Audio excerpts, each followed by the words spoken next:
open our door wide for this generation that they are our children, that are our grandchildren.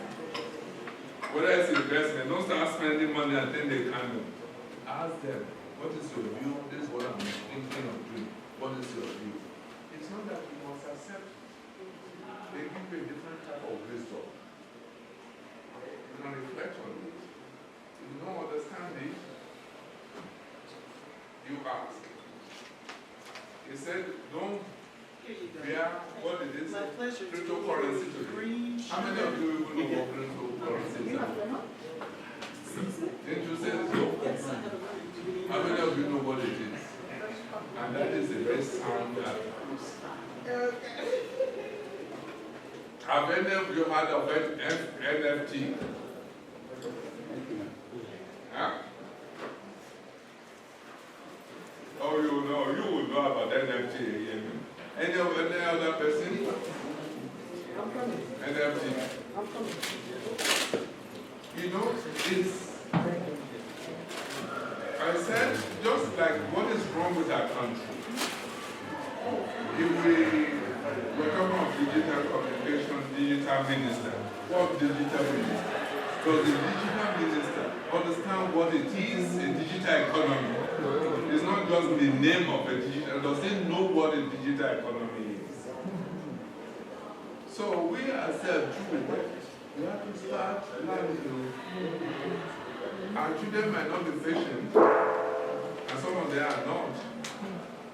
For some of us are grandchildren now. They might be better teachers because they indulge grandparents differently. So you must have different layers. So guys, I think I've spoken well, and I'm just giving you a idea. Please don't bring sentiment into what you do. Because we had a property in our parents' house. We were to sell that house over 8 years ago with good old naira. Somebody refused. They said, you know how much energy I put in building this house? Blah, blah, blah, blah. Don't sell it. Judy, I'm not reading. She's laughing. She's there. She said no. And then a epiphany happens. And they said, oh, that house can go. Only last year. So for the same amount, 75 million naira, which we have gotten 8 years ago. What they divide if you convert it into the same. But again, you cut your losses. They do it because each time you can work on research. A tenant leaves their apartment, it's a block of our apartment. 2 years went to not fix the place. 2 years went, there was a time, 3 years went. Truly, I'm not kidding. And they said, what is this waste? Completely. And you say you have rent, and where they live. So this is it. That is what I'm saying about setting. It's at my personal level. And some of you, he knows the house, some of you. Oh, okay. It's had me purpose, it's had good purpose. When I was 5, that was the place I went to. That anybody can call me a home. A roof over me. Everything has. That's what they say. Time. And for 8 years, for over 10 years to do this, we go home, we stay with relations. So, I was waiting for you. Over to you. Thank you, Excellency. The session resumes. The session resumes. I have with you.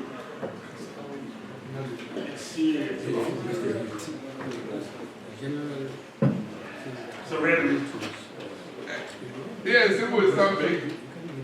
Floor open. Okay, one question, sir. Especially from the fund managers, please. Questions? Hello. Hello. Yes, please. You have questions, sir? No, I've asked all my questions. No, you have more. on this fund, Yes, sir. Ṣé lágbára ni bàbí láti ọ̀dọ̀ the only area I will come in reminiscences. when they will connect Okay. them, we can connect with our evidence. You mean Dr. Lassende with all the assets in Canada and Lagos and Canada, we pay taxes only. If you want me to comment on your parties, I will do that. But it's not that. I don't have a question. all right. You want to answer the question? I know when we come up. Where's that Swiss man? Where's that chocolate Swiss man? No question. You've answered all the questions. Then I'm told you've answered all the questions.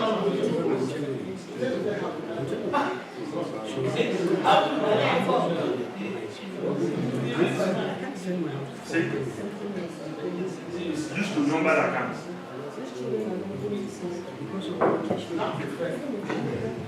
That's the next question.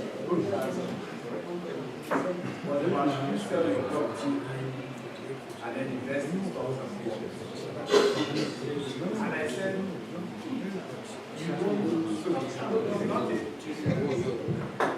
it's not a holistic conversation. So you can't just say, I want to sell, and then you qualify this by saying something that happens.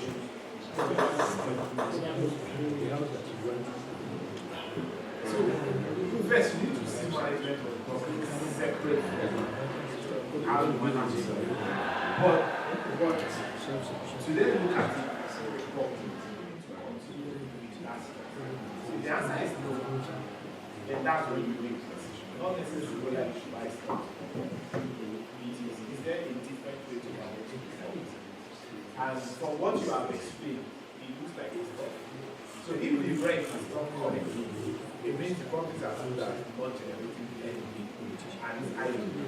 Then you might want to manage that call. But don't compare to investing in stocks or bonds because those are separate assets on their own. And we need to manage their own separately. So it's not someone saying investing in stocks is better than investing in real estate. You can't have that kind of conversation because it will prevent each other. Right? So, and I've seen a lot of people do that. You know, people are saying, should I invest in bonds or should I invest in equity? The answer is never straightforward. It's never one is better than the other. You must always track the person back to creating the objective and no conversation will continue if you have not properly identified the return and risk assets then for the natural. So, as a retiree, he stops when it is better. You naturally gravitate towards bonds. Because with bonds, you are having regular income. Yes. Right? Equities, most times, the dividend yield overall is way lower than average. But the catch-up is that prices for you to make capital gains, right? But if they don't move, are you still available to stomach that volatility?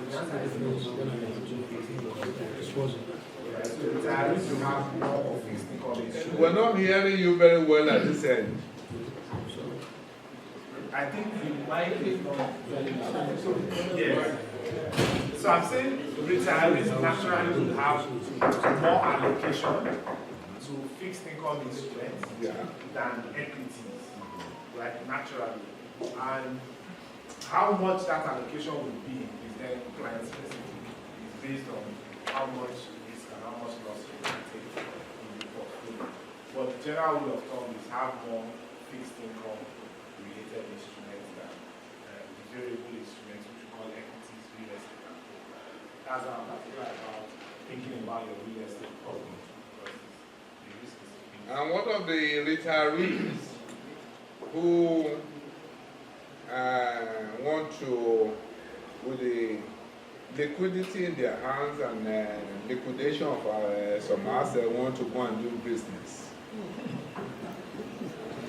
I mentioned that at the beginning. Yeah, I know a few of them who have told me they want to go and be in business. So that's why I'm throwing that. Yes, so At 65 plus, I use that as the age. You remember? so it's not, we can't. I'm not talking about the CFO. That one is special. Right? And that. We can't, on the surface of it, say it is bad, right? But it's a dangerous move. It's a very, very dangerous move. It works out, and sometimes, or most times, it will not work out because we are not really patient enough to see the turbulent period. Because that's when you need funding for retirement, right? So you might not be patient enough. So it's a very risky step to take.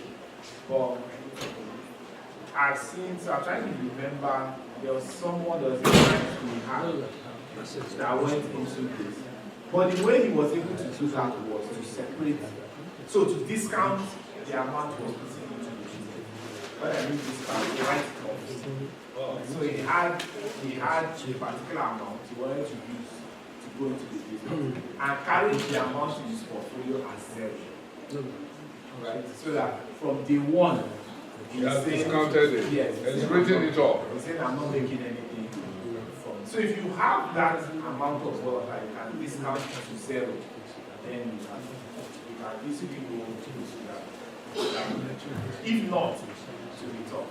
When it's talking of discount to zero, it means that has, let's say you are putting 50 million naira into a business, from day one you have written it off.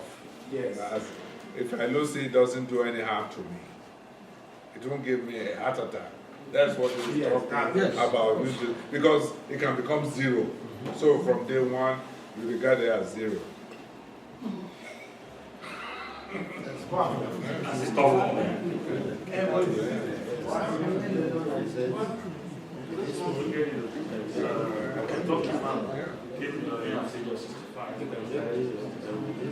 can become zero. Thank you very much. Still have more to do. You have to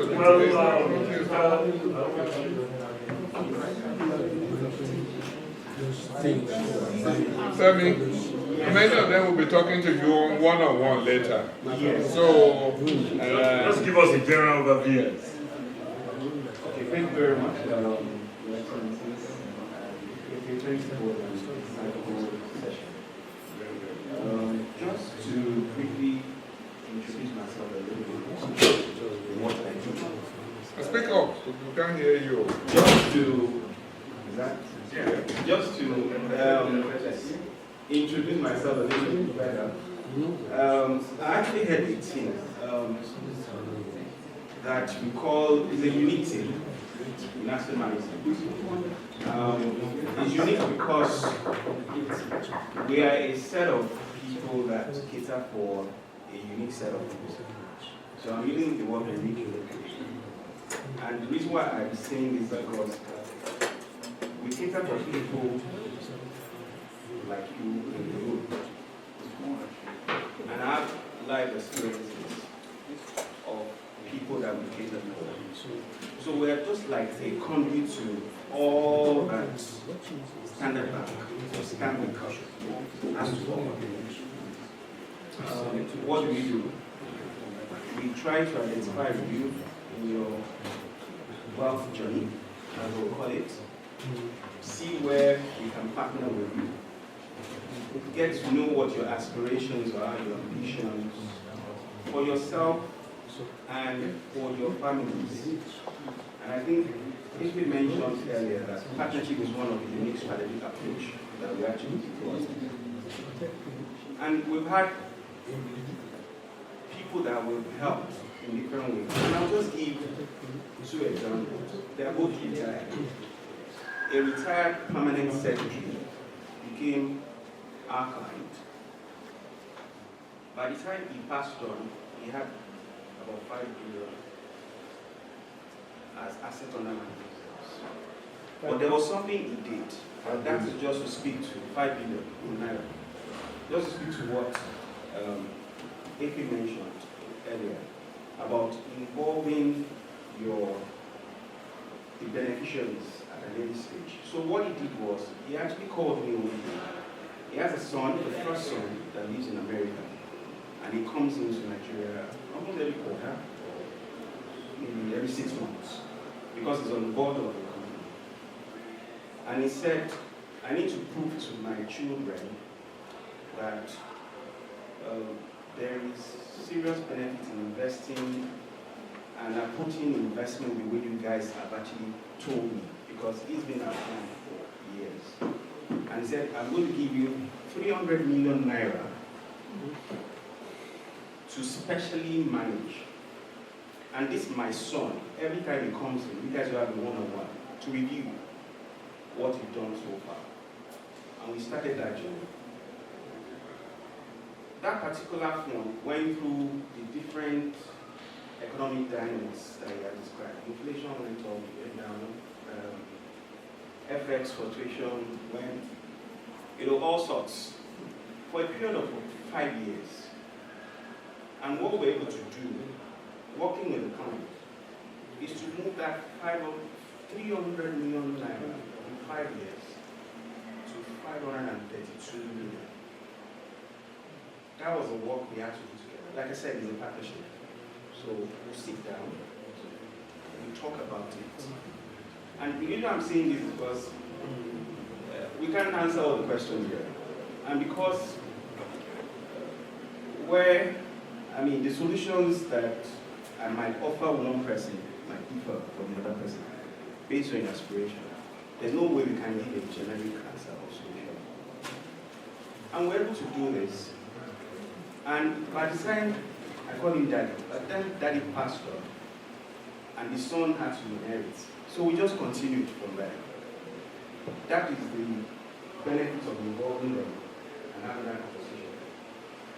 And I'll give another example.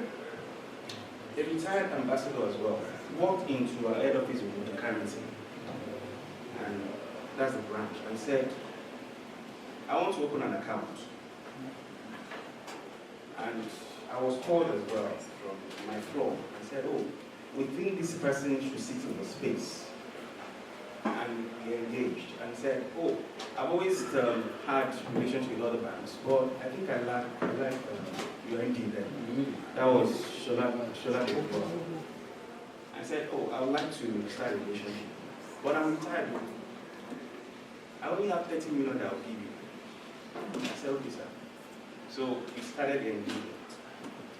By the time he passed on, his own moved from 30 to 3.2 billion as well. Just because of the value we're able to bring to the table and the purpose we're able to create around his aspirations. What am I saying? It's a journey. We would love to engage each and every one. And the solutions will differ. We'll be looking for where you are, just having a clear understanding of what it is you like to achieve right now. Not just for yourself, but for your clients and partner with you. So that is the work I do. I will rely on the expertise of the fund managers. So we get them involved as well. That will be my brief description of what we do and what I do. So I'm looking forward to engagement. And it can be virtual, it doesn't have to be. It can be virtual, it can be just to have sessions together. Thank you. Thanks very much. We are here now, I'm sure there are those who will be consulting with you one-on-one. That's the essence. Please like them. We all have you have to prove. Some might difficult to swallow, but we cannot reflect over them. There is no one cap fits all. At the end of the day, we'll have to make our own decisions. Whether we want to go down the elections, or we want to go IGTC, or the Grand Carrier itself. The woman just take all this money, $1 million. Have the CEO.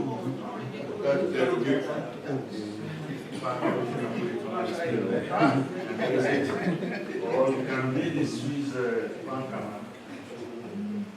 It's always used to know that accounts and the secrecy and everything. But let me invite you all to express appreciation for a fantastic presentation. Thank you very much. Justified. And I want to thank Ambassador Bada, who actually talked to the CEO of the Bada, who then dispatched two people. That shows how important business that most of us already have with them, because they are our pension manager. How many people is not, IBTC is not their pension manager here to raise up their hands? Yeah, and they are my family, they are my. This is then you have to change your. You have to change now. Yes. So, Excellency, just thanking you. For what? Not for this, for getting us the IBTC team to come. Oh, let me, when you finish, I need to say something about something. Okay, sorry. I was, Femi, Efe, gratitude to your bank, particularly your CEO. I just looking at me. Who is a friend to many of our people. Some of them can join us today, including Ambassador Willoughby, who you had just now. It's not because they had any assets to handle. No. And it's not, many of those gathered here know a number of CEOs, bank CEOs. I don't want to single out one who would know many of them, indeed. But the humility of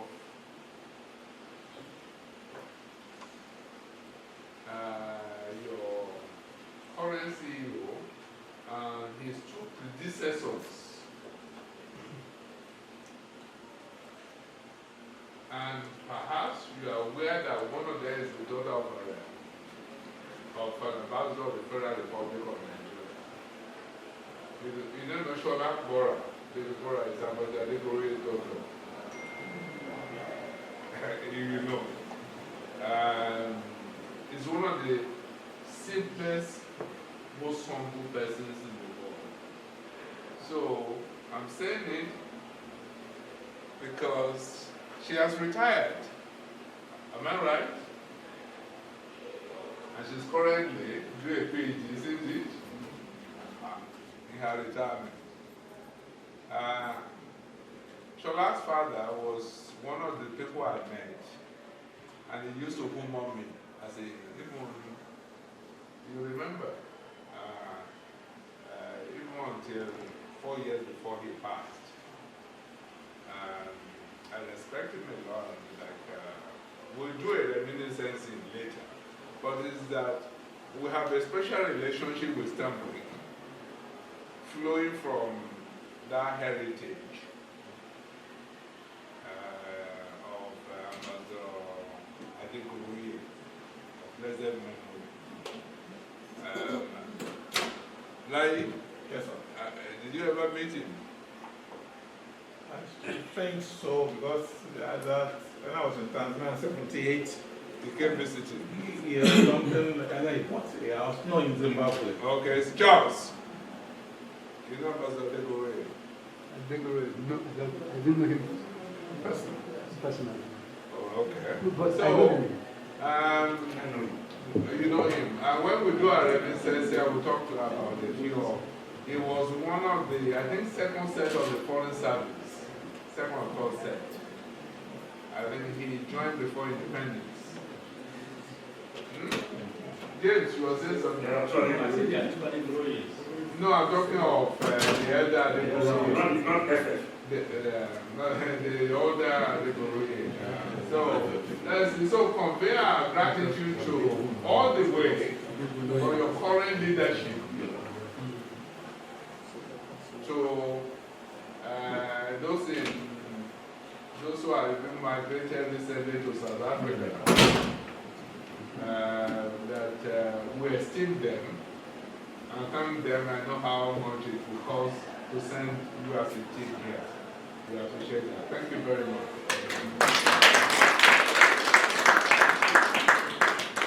Thank you very much, Excellency. Now we are back to reminiscences. Okay. Policeman, just let him take the floor. Or we will have somebody in mind. Let us. If he has gathered, Yes, sir. but I would rather want to give to Ambassador Funalola Otukoya first. Okay. Brilliant. You are brilliant. It's a pattern, sir. I allowed Ambassador Adekunbi to speak before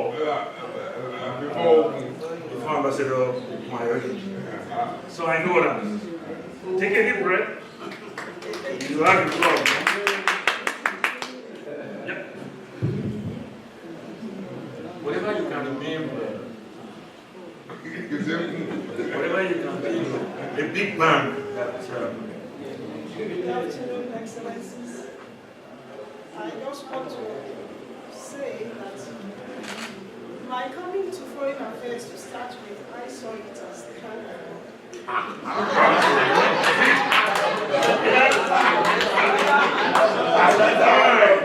She said something. Because when I started, when I joined the federal service in 1981, I had the choice to say I wanted to come to Foreign Affairs, but I joined as an administrative officer. My husband was in the foreign service. So they used to put in our passport that time, wife off, were just like an appendage. I did my best to support him. Several times I had to leave my work, follow him. There was a time I lost my seniority because of that. I was on level 13. When I came back, my colleagues were already on level 15. But what I said it is the finger of God is this. When we were coming from MCIA, they gave some conditions. There were just 4 assistant directors that came from MCIA, 4 assistant directors. All the others were below assistant director. They didn't want people that were higher than that. That's number 1. Then they gave the condition that we must have at least 9 years remaining in service. I qualified for that. So by the time I got to Foreign Affairs, it was as if I was used to some of the people there. I knew some of my husband's colleagues there. So it was like soft landing for me. I benefited from his, I don't know, many people liked him. Or once they discovered that I was I just, so I want to thank God for that. But having said that, I also had a unique experience, like I said, having been a wife. You know how it is. Thank God we have some good wives. You can imagine someone that had just been follow as the one also. And then now finding myself as an officer in foreign service. So I just want to say that I had a good time there. I want to thank God for that, for the opportunity to have been a wife and also been an officer. And I want to thank God also, right here in this hall, I have one of the bosses I worked with, President Chidi Okafor. It was so nice to me. You know, sometimes you come across some bosses that are not so nice. I can say emphatically that he was a nice one. And I have some of my colleagues here. I work with Ambassador KK, the United Nations, first United Nations, under Mrs. Ambassador Lao She. I worked with Jane on the cartoon. She was my colleague. And of course, Ambassador Kubi Shodanke. So many other people that I have some big brothers here too. Ambassador Lasende, my big brother, my friend. Ambassador Awani, I just learned now that I know that my sister, the Oshunbuale, is the I think they know you. You Wow. also are Dr. Shubale. Yes. The wife is my sister, my immediate. Because you look like her. I didn't know that. I didn't know that. So many. I know Ambassador Tukwelu. I met him long time ago. I couldn't recognize him again. I mean, Ambassador Wale. Mayenu. We came back from post in 1980. I can connect. It wouldn't have been that. That was I didn't turn out. Don't mind him. How can it be 1991? You that you won't forget. Continue to verify us. The wife was the doctor in, I think youth or something. My son was ill, and we went there. So that was in 1987. It was at the pediatric emergency. Yeah. This was the pediatrician attending. Or 86. So who else do I know here? Ambassador Rudy was my also my colleague. And I know also Ambassador Kadi.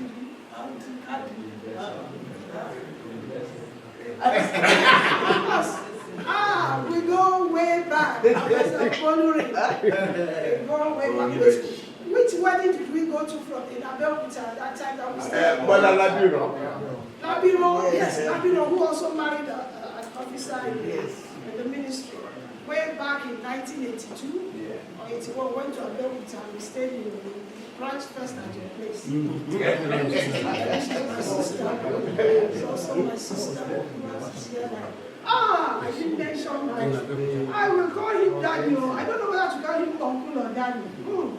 Ambassador Pata. I met him in Zambia. My husband said, And you spoil me you must rotten. go and meet him from the airport. I said, yes, sir. Even if you have not told me that, meeting Ambassador Pata, in fact, it was a pleasure meeting you, sir. She spoiled me rotten. Yeah. I was on Kabul Becky and the down there. It was a pleasure meeting you, sir. And like I said, I don't know whether to call you daddy or uncle. He makes you feel so bad. I love the way he calls me Fulola. In fact, God bless you, sir. I'm not with you. I met her first at that lunch that we had in Maryland. That was a wonderful one. Beyond that, I don't want to say much more again, except to say it's been a wonderful time. At first, I didn't want to come. I said, I don't know all this. And then she's a grandma. She has recently become a grandma. And she said she was going to be After retirement, all I do is look after grandchildren and serve my God. Praise God. Thank you very much. So why did you do the right thing? By having the lady first. Oh yeah, I know what I'm doing. So the man will not And, say you no. know, it's because I have to call everybody before I add their name to the platform. And this man I've already started around to one of those constituency. I can't fish him out. Because the wife that I eventually got said, help me fish him out. But then we got into conversation. And I said, can you still recall me? He said, why would I not, even though I haven't seen your face? That very evening when her son was sick, I was at the pediatric emergency. This boy that called himself Omekun. Yes. He went mosquitoes in Lutz, started dealing with him. And if you know Lutz, the pediatric emergency is not the one in front, it's at the Mushi gate that you come into. So she remembered vividly, and I said, well, still very much alive, it's nice to meet you. So I was insisting, and he insisted too, that my wife is a forest service officer. She would say, yes, she will be there like Kumbi. Thank you very much for coming, madam, and thanks for for your participation and your comments yesterday. I was busy with Akam, when you were making nice. Now, Omekun is standing in front of you. Omekun. You have the floor, sir. God bless you, man. You always say, Translation for those of us who are not Yoruba speaking. I've forgotten your Yoruba. That is that when you are having the masquerades coming out, it's the biggest masquerade that comes out last. So I have the privilege to be speaking after my wife. Because unlike in the military, they say if you have a general, your wife is a field marshal. Your wife is always a grade higher than the officer. We are civilians. And we love it. Well, she has summarized it. It's been a wonderful experience. The very idea of having this gathering is unique because I never thought of short of we go for weddings, naming ceremony, funeral. That's all we've been doing since we retired. And then taking care of the grandchildren, advising the children. The few hours we have learned so much from the talk of that from what he has just said, and from our senior brother's analysis of what and what we need to do. I've been running for 2 years now, and when I look back, how did I do it? I say it's only because I don't know. The days become weeks, the weeks become months, and the months become years. And suddenly, they tell you, is it me? It's as if you're talking to somebody else. So I have a lot of colleagues who come, how did you manage? I said, well, it's God, because I've never sat down one day to say, I want this marriage to continue. There are days when I feel I should not have been married. And there are days when I feel, thank God I'm married. So when you see colleagues, everybody say looking so great and speaking God to joy. The foreign service has been wonderful, and we have the privilege of having combined experience in our project. But anywhere you go to, let your work speak for you, and let your character stand for you. Because at the end of the day, if she enjoyed the ministry, I want to believe that it's a derivation of the sacrifices we did, not consciously. Okafor and myself doing service together. We had a friend who is a blessed memory now, Sir Madukaku, SM. They were twins, and I and Lord Lawrence and David, we were twins. So we were always going everywhere together. It was a good setup. And we've come along, but today we are still standing. We have the children, we have the grandchildren. We have good friends who have remained loyal. When I came in this afternoon, I saw Bola. It's a long time. He reminded me that we last met at Ambassador Mr. where he gets the 70th birthday. And yeah, baby. I think the last time I saw her was 1982. Wow. When we went for. She's CFO now. Yes. And I now saw the son in Washington. He told me, he said, you are wondering, you have 3 brothers and sisters. I said, I'm the twin. So it's a small word. Let's continue to do good so that goodness shall always follow us. Because when we do good, we can only read good. I never tried everybody here. It was only Rabiu I was trying to remember his name. Yes, right. But I know him. But he should be looking older than this. I don't know what he has done. Maybe he has used the way. This is the medicine. If you use it every day. I don't know what you want there. Benjamin Button. There's a movie, Benjamin Button, where every day the man was getting younger. He was born looking at it like an old man. But every passing day he was becoming younger and younger. To the extent that he now became younger than his son. I think that happened this way. So what do I say about the service? Don't judge me. We've been everywhere. My friend in Atlanta here was asking me, how many countries have you been to? I said, if I should tell you, then we won't see. But if you want to say how many countries have you lived in, that's a short one. I can tell you, but take it. Yes. My popular say, the dog must not be thirsty. So if it is gutter water, it will drink. If it is toilet water, it will drink. If it is table water, it will drink. So we are a bundle of experiences moving all the time. So we have a retinue and a collection of so many things to talk about. But in all this, we should thank the country that has given us the opportunity to represent it in many capacities. We should thank the service and those that we met who bring us to the people who we are. We thank God for the opportunity that we didn't fall by the wayside. We should thank Almighty for each of us. Without him, nothing could have been done. So I want to appreciate Pata so much for this gathering. And my senior brother and friend, my genuine, about that saying and wife. You see, my wife is his friend. I have a nickname for her. It's only other fellow that calls her by that nickname. So I said, well, that is good. So anytime I do anything, I always report to him because he's on the same wavelength. And then I saw Imushola. I think last time we saw was in 2007. I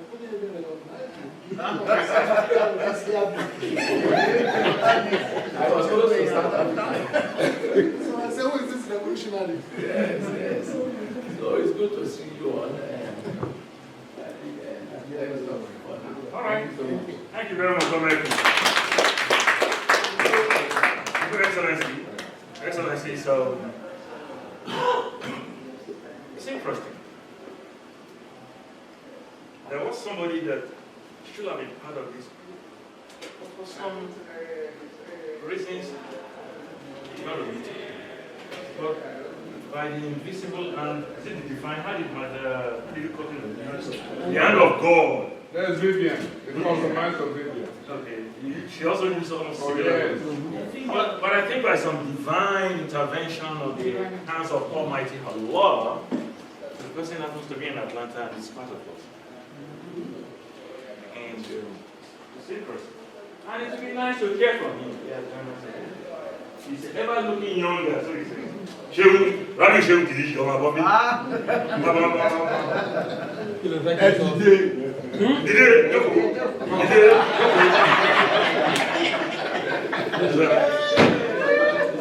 the honor to invite this canon man of Zombie Cool. I know it's not my God. Because he speaks Yoruba like, and he always, he learns his Yoruba in Kano.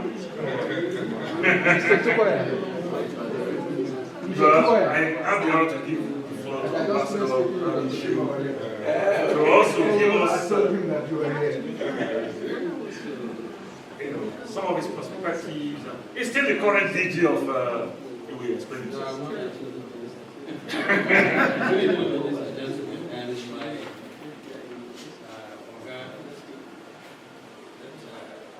I didn't know about this. My daughter too. I let her on. She had brought it. But I was telling her all this. And then this, my friend got to know that I'm here. And he called. And I said, well, since I was also I've been trying to get just to get to I'm very, very happy to come and see those that I haven't seen some for quite a number of years. Others, because I don't live here, I come. So, because of that, I used to meet Bola in Abuja, but he too left some years. Yes. And those that remain in Nigeria, most of them live in Abuja. But it's good to see those that we haven't seen for a long time. And then it's good to reconnect with those that are very close to us. And to see how God in His mercy brought us this far. I'm very grateful to God. Very grateful to being alive. And whenever I reminisce, I was telling you about Garba. I remember, I don't know whether it's in myself, we lost a lot of people. Well, we are also probably one of the lectures, we have about 4 to 5 permanent secretaries among us. 5. So 5 permanent secretaries among us, but many those who passed on. So it is a privilege to be alive, it is a privilege to be here, and it's a privilege to serve. Thank you very much. Thanks, good man, all the time. Excellency. Well, I think you guys should let me talk at the end. But mine will be slightly different. I'm an open book, you all know me. So, there is not the aspect that I'm going to talk about. To say that I was lucky I met a number of the 12 apostles. The 12 apostles were those who founded the Foreign Service in 1957 with the then Prime Minister. A couple of them are still alive. I do run into them once in a while. And those who were successful, all the pre-independence, and at least I can say I know quite a lot of them. What I'm going to talk about is slightly different. I'm going to speak more of my benefactors, because it's good for to place and record appreciation. He just said many of those in his book set apart. We'd love to write tribute about people. Today was a day of tribute to Kayode City. But let's also start doing things differently. And I think Ambassador Dumoko is in the process of writing one of them, one of such things, sharing with the person. I'm not going to mention that. But those who are living, let me first, there are quite a number of them. Ambassador Dede is number 1.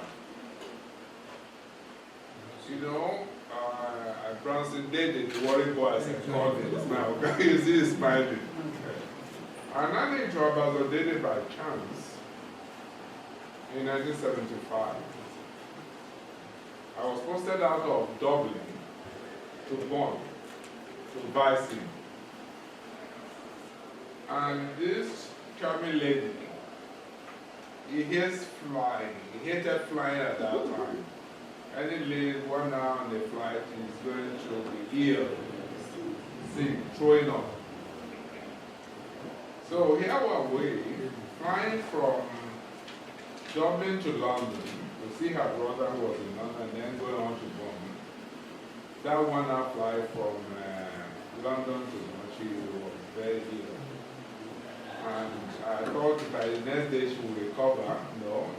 Day after, no. So Ambassador Dede said, hey, well, let's take her to the hospital. Fast forward, Ambassador Dede is a linguist. He spoke German to the doctor, and he just came out. They said, well, Shegun, your wife is not going home with you today, which is not a requirement. And he said, however, congratulations. Your wife is expecting your first baby.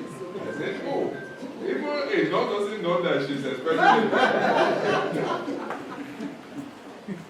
So the journey with Ambassador Dede started from that moment. Became my esteemed Oga, and you see his smile exists. But an aspect that I needed to care also, I was a counselor in America's department, Charles Awani, you remember, a few of you. I do. And I want to cover a bilateral meeting between President Obasanjo, or General Obasanjo as head of state at that time, I think the Prime Minister of Barbados or Jamaica. And I was the note-taker. And the way the conference room was arranged is rectangular. the note taker sits in the well. There was no way for me to pass a note to my permanent secretary or minister or commissioner, Jogama as they were called. And there was an agenda. In the midst of the agenda had not even going, we still have about 3 items to run. And the two friends, the ambassador and the visiting, got on to me. And I just gave my hand and I said, and I put it down and I then raised it the second time. And I said, I'm just wondering, are we coming back to complete the other agenda items? And both of them just sat and everybody sat. And we concluded the agenda.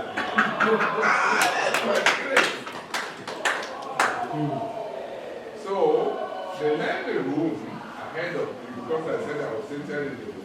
I wanted to run after Uganda to apologize if I caused any embarrassment.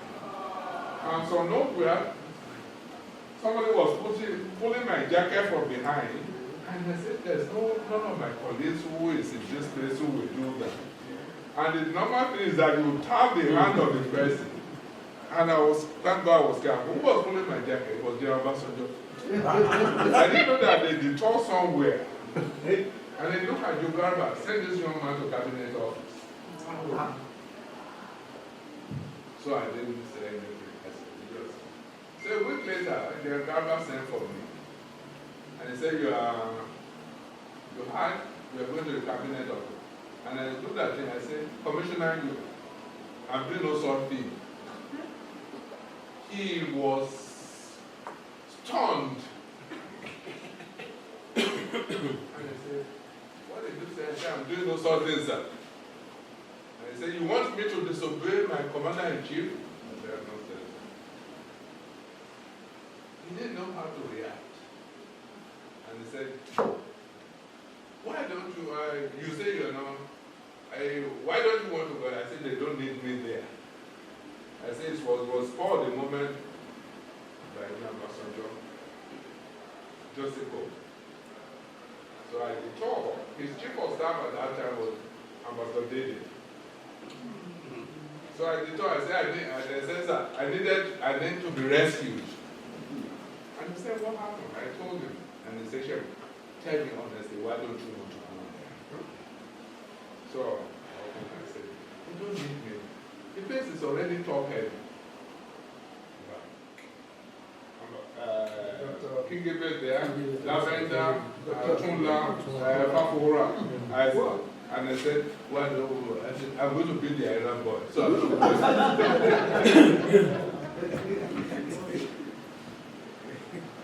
okay, well, I sorted it out. And I never went. And John Galva didn't summon me again. So that's, you see how I travel with, only for us to learn the PPD together. And I was in trouble of their government second time. A different type of trouble, which I'm not going to go into. Yeah. But we resolved it. This lady resolved it. When it came to Kinshasa, he was president of GA. So the rest is history. So, Ambassador Dede and now we are one family up to today. And we remain one family. It's one of the fairest, humble, brilliant, resourceful. Woman, it is my singular luck. I guess all of those of us who passed through his hand were forever grateful. There is one. The hand, Vivian, she says, the hand of God.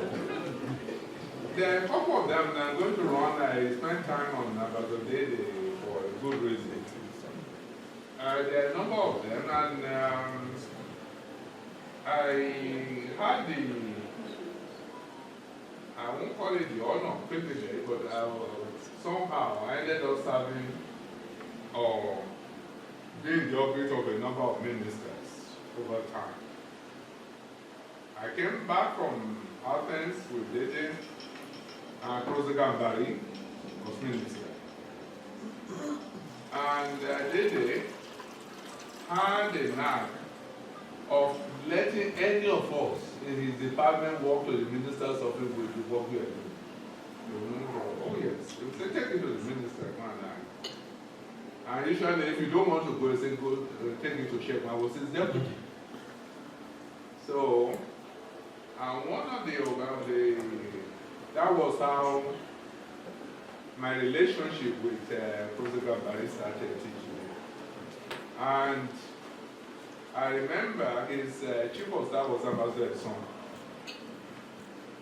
And we go to his office, when we have very volatile things, and he sees the three of us, and we say, before you open your mouth, the answer is no. And I would look at him and say, Minister, do you have clairvoyance powers to know what we're going to discuss with you? I said, the answer is no. I said, Minister, you don't have clairvoyance powers. Sorry. So, and one of the, okay, and I always say, Minister, I claim the right to speak first because I'm the youngest of the three. He will reply, you are there. I know you for that. So you will speak. So, we're family up to today. You know, his successor is Professor Akiemi. Not two of these personalities, they are not the same. I was still with Dede when Akiemi took over. And both of two scholars, but two different individuals. Two intellectuals, but two different individuals. Again, typically, I think because I met the first generation, I think that what we learned from them, I was talking about Dr. Jola today. What we learned, I didn't work with them directly. What we learned from them is different. So they built on with some values. So the minister will come out, and I learned from Dede also. You don't take credit for what you have not even contributed anything to. So I remember taking I'm saying it about good old Nigeria. He was supposed to be here, but he's not here with us. Taufik. Yes, I'm also saying it. The boys in PPD, they were hot. I'm not kidding. It's not because he's here. They were hot potatoes. I'm talking, they are 10. So, Akiemi was going to deliver a speech somewhere, and we just got, who wants to do this? One of them will volunteer. He said it was to Africa, he said we would like it. And I took it to the minister. He read it, jump up. He drafted it, I said to the staff, he said, a Muslim quoting the Bible? He was stunned, he jumped up. He said, go and call him. So I said, Minister, I'll call him. He went to school. They said, I'm a son of a canon. But for me to call this verse, so I went to call the Taufik. And he said, so, I said, yes, I dropped it there. I said, because I didn't even put an eye on a dot on an eye. I didn't put anything. I said, they didn't write it, we all read it, but nothing to contribute. So, wow. So I teased the minister. I said, you're not the only person who got educated in United States. He also got educated there too. Because the minister loved reading. And Oseni knows how to put the reading like the blues and the now we know the rap is a different ball game. So that is with the enduring respect of the work of professionals in the ministry, which was appreciated by Professor Gambari, equally appreciated by Professor Akiemi. Akiemi will sing the praises of the ministry until he passes it on to his grave. And it was it 4 years ago? I had gone to Metropolitan Club about 7 years ago. One of, was it Ambassador Atta who asked me to come with him. So, I they started to say, and they said, all these boys in who are in PPD, can you assemble all of them for a weekend? I And I said, I have to go back to Abasolele because it's the only one who can call everybody and everybody will answer. So fast forward, was it 4 years ago? 4 years. We assembled those who couldn't come physically, join online for a weekend, a robust weekend of exchange of views with Professor Akemi. He has been reluctant to write his memoir. I think that is the beginning, they push him to think about it because he has a lot to say too. From Professor Akemi, the next minister, not in any is Jerry Kewashuku. And Jerry Kewashuku, I was already in Kinshasa, and anywhere he went to in Africa, he must detour in Kinshasa and spend the night with us. And you remember very well. That place was in the embassy on a different pedestrian. And my colleagues will be wondering, the minister is always here. What is going on? First of all, one day he came and they said, Shegun, pack up, we are returning to airport. We are going to serve in my office. I said, well, I was in his office. Till today, the same relationship subsists. Those are the 3 ministers I want to speak about. But there's a family that I see Chola looking at me. The Atta family. Ambassador Auntie Rekia Scott. Many of you wouldn't have met her or heard of her. She is going to be, is it 98 or 99? She's still there. Huh? She's there. No, she's not late. I said she's not still. She is here now. I'm busy with her. She's not. She spoke to me about 2 weeks ago. Huh? 98. Yeah, she's 98. My wife is reminding me that this last week he called me. And funny enough, in between, the next person is Abdullah Atta, who is 95. And their younger sister, Auntie Sefi, you have to mention, she's 90. The 3 of them are family, not just to me, they are not just organs. Yes, Auntie Rekia was my charge in Athens. Auntie Sefi was permanent secretary when I was in PPD. Ambassador Blatt I had never worked with at all.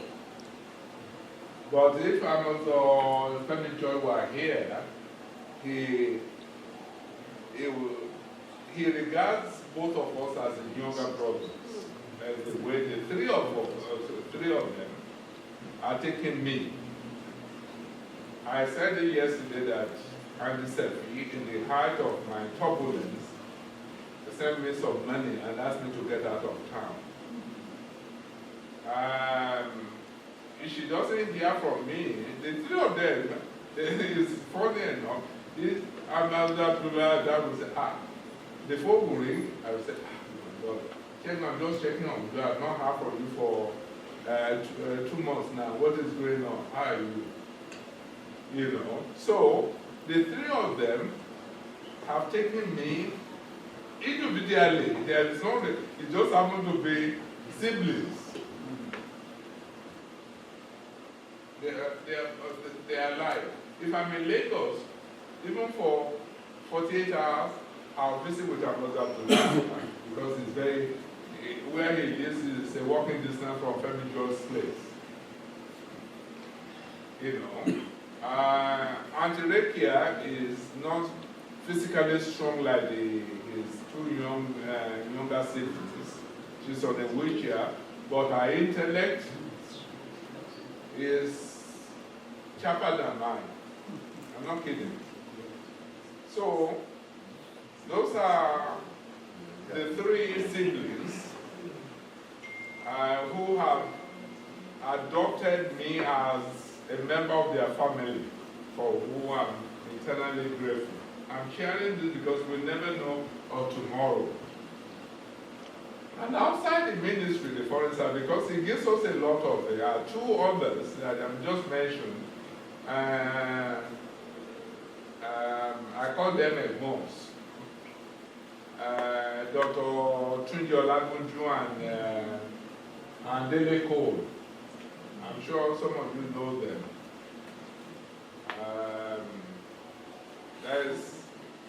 They are my boss. They are never, they were there. Both of them happen to have served as ambassadors later on for different reasons. But last and not the least, of the person I mentioned, and Bola had mentioned him yesterday, is Baba King David.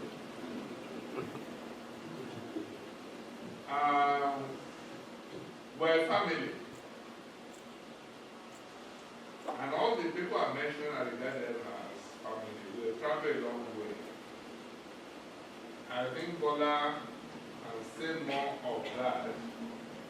If I'm in Abuja for 48 hours, we'll see ourselves. He went into politics after leaving the foreign service. Oh, it was my ambassador in Addis. But I've known him before he became an ambassador. And somebody said yesterday that he's not saying that he thought, how could I write and ask him to run his pen through this? And they said, but keep your food. I'll drink my coffee. You know. So, you know, because I defined retirement, yes, mine was thrown on me suddenly. It didn't make a difference. Like I said yesterday, it's like a bird wants to fly, you throw a stone at it. So, come in 2 years and so, what big deal? But honestly, we can talk about that. The comfort that, because we, thanks to her in that part,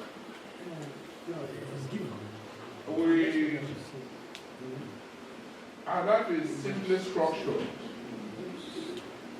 in the sense that we're not thinking of a castle for anybody's inheritance. She defined it simply. We owe you as our children only one obligation. Send you to your undergraduate degree. That's it. So you know how money your dad and I will borrow and find a job. Graduate school is your business. One day. Because education is the most liberating. It empowers. And why yes, I came to, I did some work for UN to keep body and soul together in retirement. And it was nice. Kept warm until I said no more. What happened? She dusted up her certificate as a nurse that she had not practiced for about 29 years. And it wasn't easy. She would take her book, I'm not kidding, try to read, and not that is where you started. I will study for 1 hour and sleep for 4 hours. And then when I was in New York, she just called me, I got my glasses. I said, you got your glasses. When did you take the exam? He said, I didn't tell you because if I say you bring just of me. And so the rest is history. So when I came back from New York, I became a house husband. And I was very happy to be one. You see how the delicious retirement, I even offer her, she worked at Grady, the Grady Hospital, you'll see it tomorrow at downtown. And her house to Grady is almost 30 miles, 29, 30 miles. And I wonder, I said, I'll drive you to it. He said, no, you are going to waste resources. You drop me, and you come back for me, that's 4 trips. He said, no, it's 1 for 1 trip. So stay at home, I drive myself. Fast forward, as some years back, the children started putting pressure. Mom, you can't be standing 12 hours. Time to retire. She delayed for 2 years. I didn't intervene, I didn't get involved. It's between her and her children. How they convinced her in the end, I don't know. One day she said she's retired. And the rest is history. I thank you all.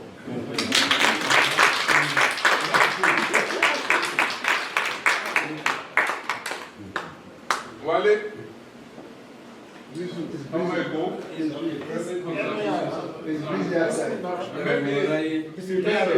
organizing your Class prefect. for tomorrow. I'm done. You're done. You decided that you decided to have Well, I will, in the interest of peace and security, not produce the second yellow card for you. Does that have the red card? Yes, sir. Master wants to talk.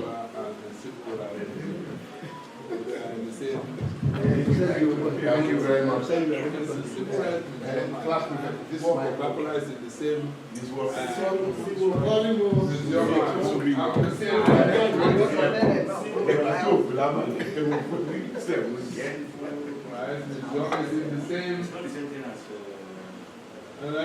No. Civil Rights Museum is in the same vicinity as well of Coca-Cola and the aquarium. Let me just tell you the story. Since they are trying to organize, that parcel of land belongs to Coca-Cola companies. The building was member of the board. no, you don't go to the aquarium. You don't need anything, but they are in the same. Let's say this table. So the only one we are different No. civil rights Museum. I already sent MLK Center, CNN, Coca-Cola. Civil rights. No, it's not the Canada Center. No. And don't put aquariums. Don't put aquarium. No, I'm already. It's let me repeat the Martin Luther King Center, Civil Rights Museum, Board of Coca-Cola and CNN. They are all aquarium. The last week they are on the same place. And you can have your lunch in the CNN food court there. So let me repeat again, sir. You said this is MLK, Yes. Coca-Cola, World of Coca-Cola. Yes. And CNN fake news. And Civil Rights Museum. Yeah. So I should look at that. Is it a study tour? What of aquarium? And they say they don't want you don't need, you are just going to see. Sorry, sir. We have 4 hours. To do that. I don't know whether You cannot finish it. you cannot finish it. You don't.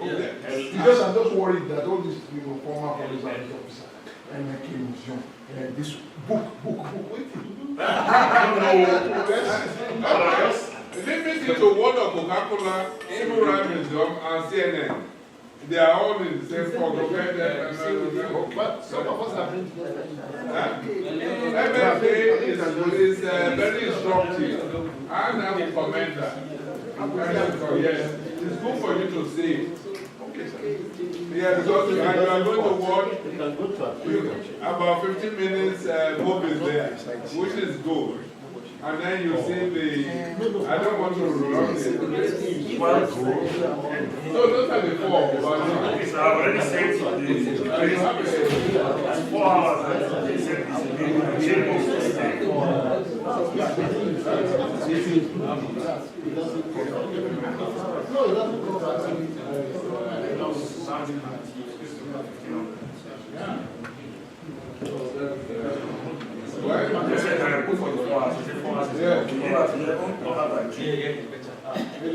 okay. If that is your choice, I'm not coming with you.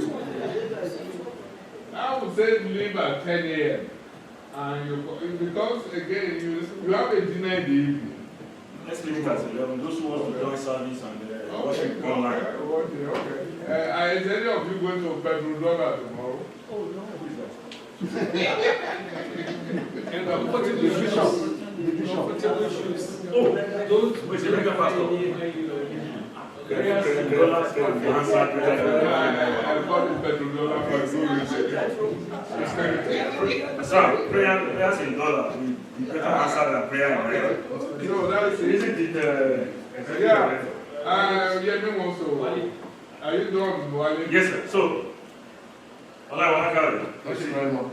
Excellencies, ladies and gentlemen, that took my strategy for today away. Because what I wanted to talk about today was the great and interesting men that I had the privilege to work with. I started with Ambassador Olujola Osho. I was his PA. I just joined service maybe a year or two. But I tell you, I have never met such an organized, meticulous man in my life. Correct. Correct. So you worked with him. Never. What I used to say, because I live far away, near Bagada area, so I would come very early in the morning to get before 7:30. And Ambassador John Osho on the dot of 7:25 is coming out of that lift and walking straight to his office. And he kept a copy of every document that ever issued under him. But what I even enjoyed most as his PA, I was a custodian of those records, so I read everything in the sun, under the sun. What I enjoyed most is that he even taught me diplomatic etiquette.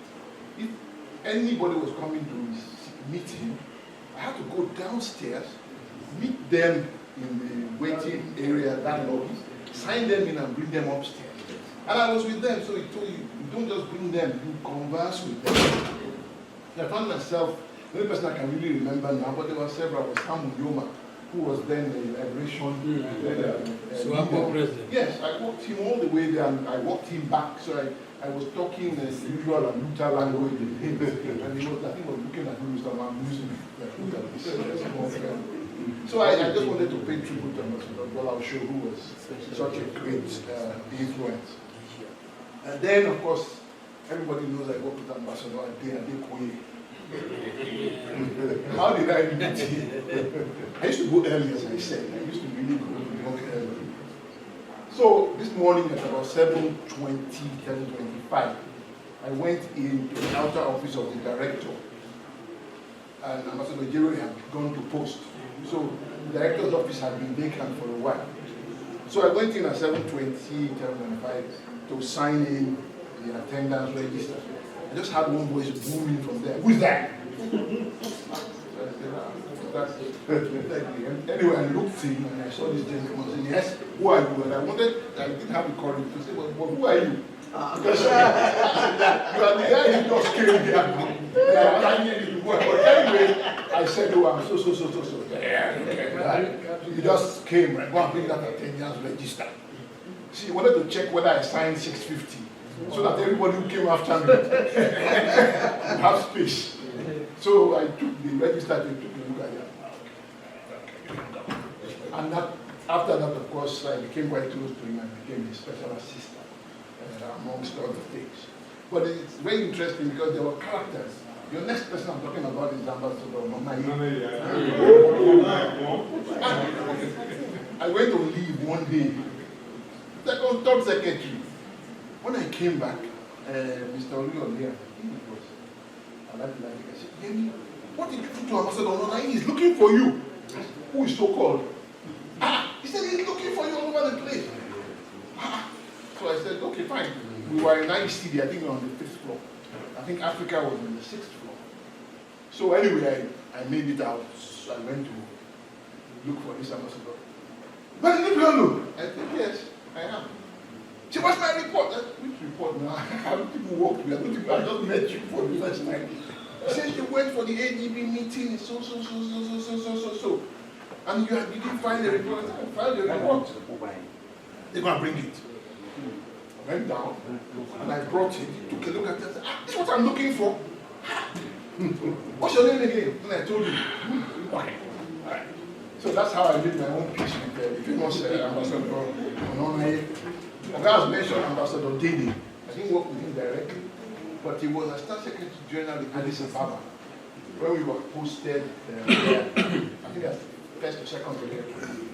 So myself and Ambassador Nikolai were there, and the other Ambassador Akedu was our king of boys. And we were given free crave to do our stuff.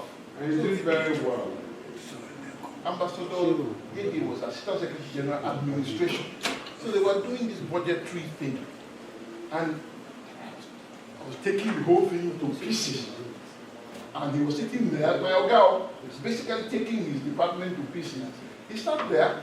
Then when they called me from the office, the ambassador called me, I was going, he called me, where are you going? I said, they are calling me in the office. You would have thought he said, okay, you'll be going.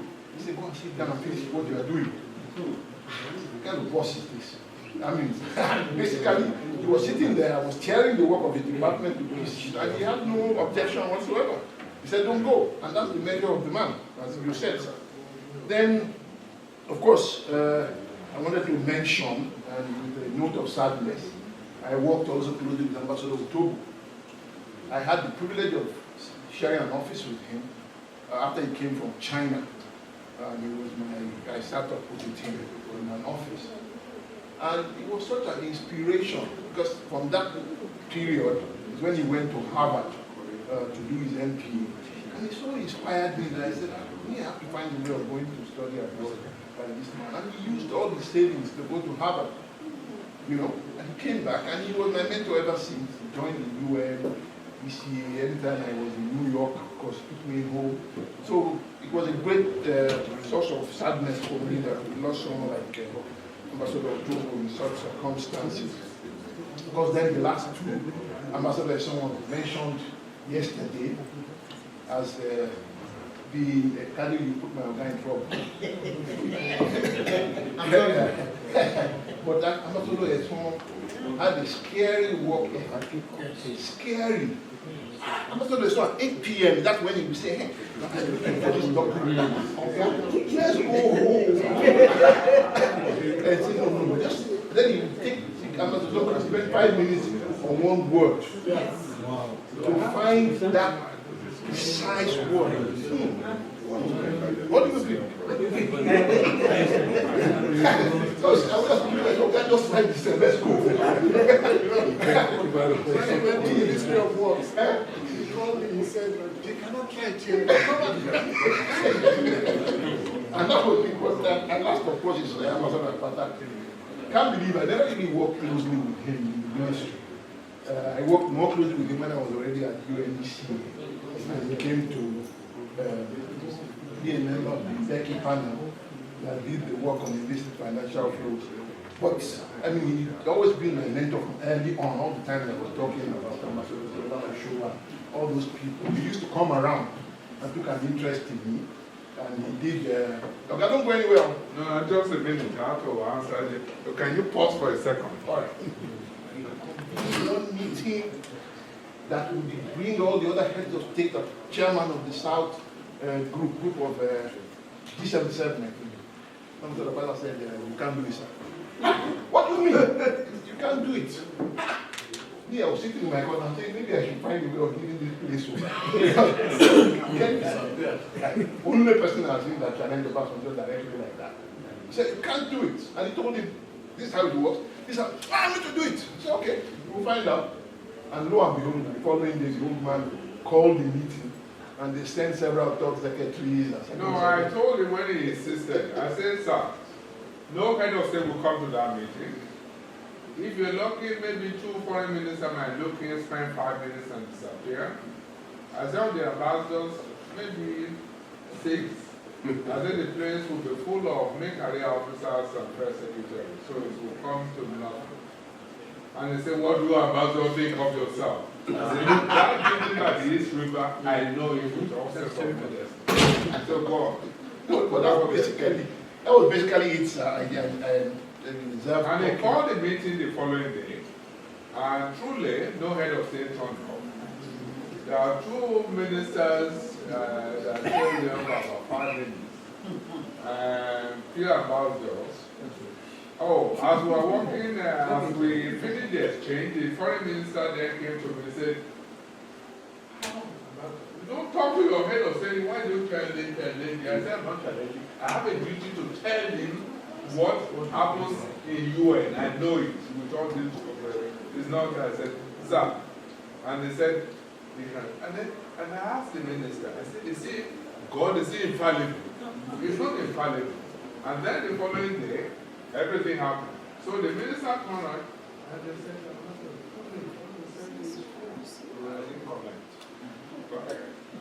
No, it just ends by You told the telling minister the that. story. Huh? You told the minister that. Yes. The minister. Which minister?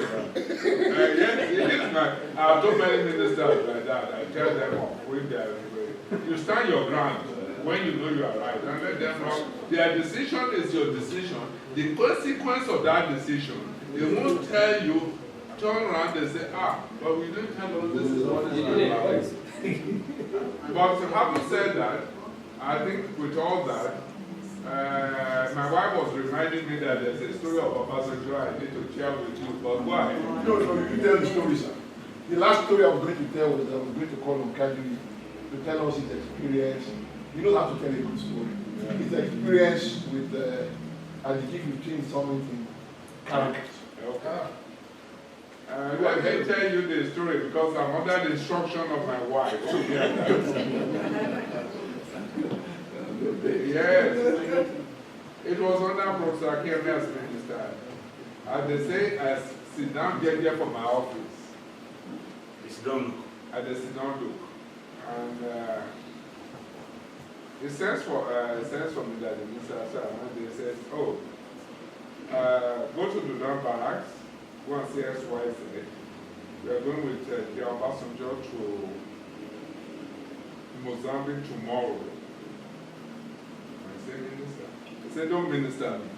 I say, you are going. Because once I said this, I don't want to go on such a trip. They say, you are going. There's another colleague of yours who will join you. Two of you will go with the Obasanjo. Get to the airport at 9. Your takeoff is 10 years. So I said, I went to the bars. So at 8 a.m. I was in the presidential lounge at Lagos Airport. My colleague came immediately. I know the Obasanjo from. He's never left. 10, we didn't see him. 11, we didn't see him. 12, his PA, military assistant, comes from hotel to check what was going on. And I said, where is he? He said, it's now, he has to go back to us. Anyway, by the time he came back, we took off very late. He got into the plane. He was very upset that he doesn't run anybody's errand. And I said, I know that. He was going on his own trip when Babangida persuaded him to act on behalf of government for this trip. He was going to see Chisano. Samura Machel had just been shot down. That was what was taking us there. And we took off, then landed, we were expecting us in Mozambique. Because we took off late, we landed in Harare around 8 p.m. So I concocted a good excuse with the Air Force crew flying the aircraft. We should sleep in Harare. Because I said the plane had just been shot down. They seem to agree with me. And the ambassador said, if we stop, they said they should go to the military, I should go with them, let them buy anything for their family members, and they should pay for it. I was the treasurer of the trip. So they came by and they said, when are we taking off? They said, any moment you are ready, sir. So I went to, I said, sir, we are sleeping here. He said, sleeping here, I have no business in Harare. We are going to Maputo. I said, the airport, which is true, will have been closed by now, after the plane was shot down. That was how he is. You know, he was louder than. So once we took off, if you drop a pin in the plane, like ask the day you see Ambassador Mohe asking, well, it was my co-traveler. Mohe has never met him. So he was the movie set to the back, observing the drama between both of us. So as we said, tell the panel when we tell when the airspace, the airspace of South Africa, they should let me know we do it. Oh, in any case, this airspace is controlled by the South African. They should tell the South African I'm on board. Israel land there, their defense minister will come and salute me, which is true. So we landed in Maputo. Truly, the airport has been closed down. Everybody is gone. They have waited for us in vain. We landed. That's the day I expected the Air Force pilot. You can't imagine how we landed. Fire truck lead the wrong way for us. You drop a pin, because you never decided. You looked at me. Then I said, you are not a soldier. So we left, and we had very little to eat in the plane from Lagos. So we got to the guest house where we were, and they said dinner. This was already about 1 a.m. And I said I will have dinner. Ambassador Mohammed said nothing. He looked at me. He said, you are spoiled. I said nothing. I sat down, I waited for the dinner, and now our program. So our program was starting at 8 in the morning. By 7, I was ready waiting for him. He said, did you eat dinner last night? I said, are you ready? I said, let's go. We finished our meeting there around 6 p.m. And I thought we were going to sleep over. He said, we're heading home. So, I tried to discourage him. I was still discouraged. He said, he just ignored me. And then I said, that's right. I said, but there's no way your cars will come from hotel to the airport. There are no way, your cars are not waiting at the airport for this. He just ignored me. I said, he slept off and then said, tell the pilots when we are in the Nigerian airspace, they should let me know. So they told him. He said they should call, they tell to the control tower to call the doctor for his drivers to come. So as we landed, his driver was there. Fortunately, Nigeria was single. There was an airport protocol vehicle. So that was what to, and as immediately he did that, to call Otta, and I was going to go to Bar Beach Tower. She was not expecting me back. There's no way I'm going to enter our apartment. So I also told the control tower, because I have a telephone in my apartment, they should call her to say I'm coming. At about 2 a.m., the phone rang and she almost had a heart attack. They went to say, it's a call from control tower. That's what she wanted to do.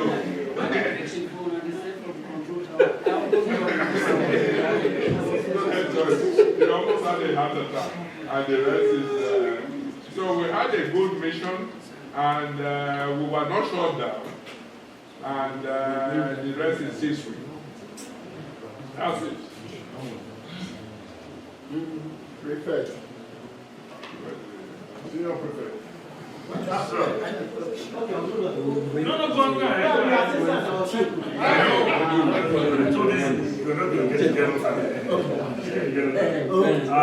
Ambassador Nicholas said you should speak about I'll speak about many things. no, you don't have to. How many things You have been harassing me that there's a Swiss banker, you have a private bank, etc. Don't you want some financial flows out of the private bank? Yes, you are doing about when it was, let me quickly say I like the way Ambassador Dipelo and Ambassador Apata spoke about the good bosses they've worked with. Because I don't want to be telling stories of negative things and it will look as if I didn't have a good time in the foreign service. I work with 3 ambassadors who are very nice to me, who I learned a lot from. Some of them did a lot of things, but they didn't want me to know, which is strange about the ministry, which was positive to me. Ambassador Yula, S.U. Yula from Kano, was my first ambassador. And the way he took my attachment was to say, I will train this officer I didn't know anything about war, but he would give me books about the Second World War. All this lifting up, the Russians, the generals, all the arguments, he would give it, and then Zhukov and co. You know, he had read a lot. I don't know why, because he did the economics or commerce or something. Yes, then including eating. He took me to Sudan when Idi Amin was head of state in Uganda, and we were served tea. And unfortunately for me, I didn't check the tea that is what my tongue is very soft, so I couldn't take hot tea. I drank hot tea. He was sitting in front of me, and I didn't want to bring the tea out because my ambassador he looked at me, then he told me how to deal with hot tea. So the training, and I've benefited. The second ambassador was Sonny Bello. Sonny Bello, maybe I will refer to you know Sonny Bello worked, and the third one, Ambassador Chinade in Moscow. But the story I want to tell, and why I'm telling this story is that you learn more from adversity than when things are cool. And it's this adversity that I focus on because it makes you better. You learn about yourself. Sometimes you make mistakes, you know. But I want to ask for permission from Ambassador Dipelu and Ambassador Akpata in talking about my experience. And the reason that the person I want to talk about, who I will not name, they are a bit close to him. But You name the person. So what happened was that Ambassador Sonny Bello was the ambassador that was there, and he left. One of the things Sonny Bello did, which I will always respect him, most of the ambassadors, because they pay marriage rate and then pay for children. So they were earning less than me. I had only 2 kids, married also. So I think one of them was taking 2,500, I was taking 3,000 something, earning more than my ambassador, which is not comfortable. The telephone in that country was $3 per minute. So if you talk for a long time, so when Sonny Bello was there, he had 2 wives, or he still has 2 wives. He was very careful. He told the 2 wives, don't waste money here. These people don't have money in the embassy. Just the managing whatever little they can give you. But the person that replaced Sonny Bello, every month the bill will be 5,000, 6,000. His phone bill was twice his own salary. And the money of the mission, it's not that we had money, but commerce, the close down commerce, there was 200,000 left in commerce account. All the other ambassadors were afraid to touch the money. But this man just said, okay, there's government money. Same government. After 3 months, I was head of chancery, unfortunately for me. I said, Your Excellency, the way we are spending this money, we are going first spend commerce money and I will get query. You know what he told me? He said, sit down. He said, Ambassador chops money. Put it in your wallet. This ambassador posts that he will. He said, I don't have father, I don't have mother. I'm here alone. I have to call all my children in America, all over the world. I said, and when I calculated it, he was telling the truth, but though in a crude way. The ambassadorial office, most of them at that time, they would spend about 30% to 40% on themselves of the allocation of the office. So when he said that, of course I couldn't go to his house to say, don't phone. But he was phoning recklessly. We knew that. I don't know who was talking to because I was surprised. Then another thing he did, the first day he said that he would like to take ID card photo. At that time in Zimbabwe, white people were photographers and something. So when I got there, I introduced and said, His Excellency to the photographer. I was head of chancery and number 2 to him, but I was following him like his houseboy. So when I introduced him, he said, change to Yoruba, he talked to me. He said, these people, they don't have culture. I'm the first chief that will come to this country and I want to train them and teach them. He had his brother, he's always dressing very well, very. So I had to reintroduce him to this white photographer, and he said I should use chief. So, of course, they don't know what is chief. Their own chief, they will wear blanket with these are medicine. So, but even me, I was level 12, I was a bit confused. I said, is this drama or this? I went back. So, two things he did to me, because one time, when he came there, he saw the money. So he said he has never used a car used by another ambassador before. And therefore we must change the Mercedes-Benz, we must change this, change that. And that he's telling me that he's the first Nigerian ambassador to serve in that country. So when he says so, and then he listed all the ambassadors and now they were not proper or fit in one way or the other. He even went to headquarters and told that this one is just, but that's okay, So he called me and said that I should build a fence around the boys' quarters. That I should build a fence because the ambassador's residence was in about, maybe about 20 or 30 plus of Nigerian standard. So when he said I should build that fence, I now look at the money because he had spent 65,000. The budget for the residents a year was 5,000. So he had spent 65,000. So when I said I should build another wall around, I looked for the invoice and I gave it to him $10,000. But I wrote there that, sir, let us wait for another allocation so that we can cushion the effect. In fairness to him, he told me jokingly when he came, he said, I'm retiring from here. So if they bring query to my house in Nigeria, I will ask my dog to bite the person who brought it. What he was trying to say in coded language that you head of chancery, you have a career in the service, me, I'm going. So if there is query, you will answer it. I decoded that, this thing. Maybe he was joking, but because I don't think he will actually send dog to go and buy somebody. But what he did, and this is the crux of my story, shocked me. Because he saw that I was now, I'd recovered my common senses, and that I now put it down that this money, let us wait. Normally, a memo concerning money relating to him, he will sign within 30 minutes, and I will get it. 3 days, I didn't see that memo. So when I now saw the memo, he wrote something, I never remember telling you to build a fence. I only remember asking you to plant flowers to beautify.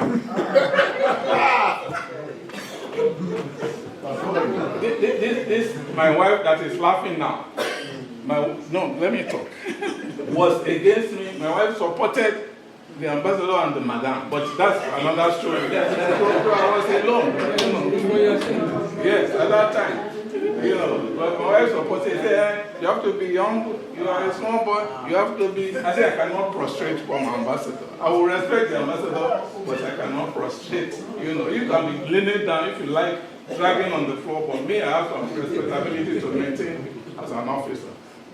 So, when he wrote that, and it took me about 2 weeks to figure out. But I thought I was under pressure, and because I never believed an ambassador would tell lies. I never believed that. Because I thought by the time you become ambassador, in fact, at least when I joined, most of the ambassadors were okay. So when he said this, but I have one ability, which I don't think I've lost. I was dreaming, and in that dream, the way we were working, all the things he said, everything was replayed like a video. Then I realized that I was not, there was nothing wrong with me. But what surprised me was that, so he could really put me under the bus in case there's a query. And I just got a query from headquarters with different reasons. One clerk came to my office, said, sign my motorcycle, I want to take motorcycle loan. So I signed it. and they retired the clerk at headquarters. I can't even remember the clerk, but they wrote to me that I needed to pay a lot of money and that I should decide how to pay it. I was now given my salary, half of my salary, 50% every month for 2 years. Just because I signed something, yes, and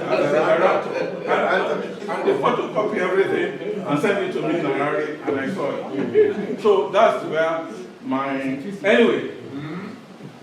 So that evening, then he did another thing.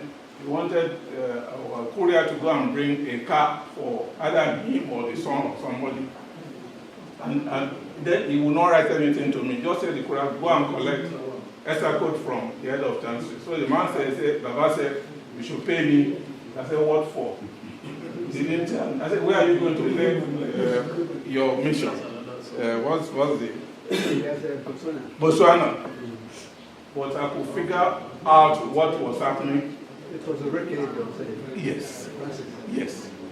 When officers go to buy car in Botswana, they pay from their pocket. But he wanted us to pay somebody to go and bring a car for them, not official car. But since he had pushed me to the wall, I was now ready to fight. And this is the part of the experience. So I told the guy, I said, I'm told that Baba wants to buy a car either for himself or for the son, that he doesn't qualify for extra code. So I'm not going to pay you. And anyway, you didn't bring any memo. You're talking to me, because what he does, he will tell you, you will have to write it down. I wrote down most of his requests. So that night, I think the courier went to tell him exactly. So the man thought I was stupid or it's like a small rat trying to bother you. So he called and my wife took the phone and said, I want to see you now. And it will take me 45 minutes to drive at night to his house. Quite far. So when I got there, because of his tone, I thought he was going to beat me. No. I've had ambassador slap officers before. You know, it has never happened to me. So when I got there, as I was entering the house, the wife is a very nice woman. They are opposite distance. So he just used his hand he didn't allow me to greet the wife, just drove me to another room and locked the door. So when he locked the door, of course he likes to so he sat down, crossed his leg, and then but he used one tactic for me which disorganized me. He said, please, I'm begging you. Tell me everything you know about this officer. Me, I'm head of chancery. The officer is a junior officer. We're not from the same state. We're not even from the same. So I thought headquarters wanted to give the officer one appointment, and they needed me to write a confidential report. I said, very nice officer. The next time he said, please, after I said everything, when he said it the third time, he said that must be. You are giving me a yellow card. Yes, because others will still want to.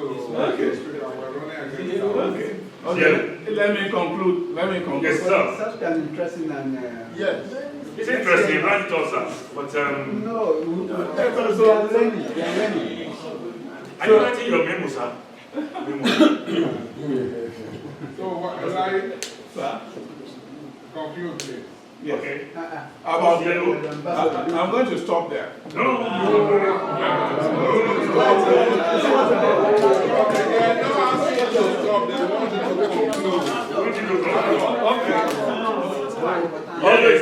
Okay, I will conclude, but let me just say this. Yellow is get ready to stop. I thought of saying this, most ambassadors are afraid to write their memoir because of this type of story. But Ambassador Shannon said something which I think all of us can learn from. Well, Sam said that when he wanted to write his memoir after retirement, but he was afraid that maybe the government, I don't know what he wanted to write, that it would come and catch him or put him in, that he now decided that he would wait until after 80 years of age. That after 80, he was no longer afraid of death, or being arrested, or being locked up. And I think that. Did you read his memoir? Have you read it? You read the book? I read the book. I read that So you know before. I read that one. Yeah, I read LP Ibrahim. I read all those. So that's, but let me, so when the ambassador sat me down, my brain now went back to our discussion with this courier.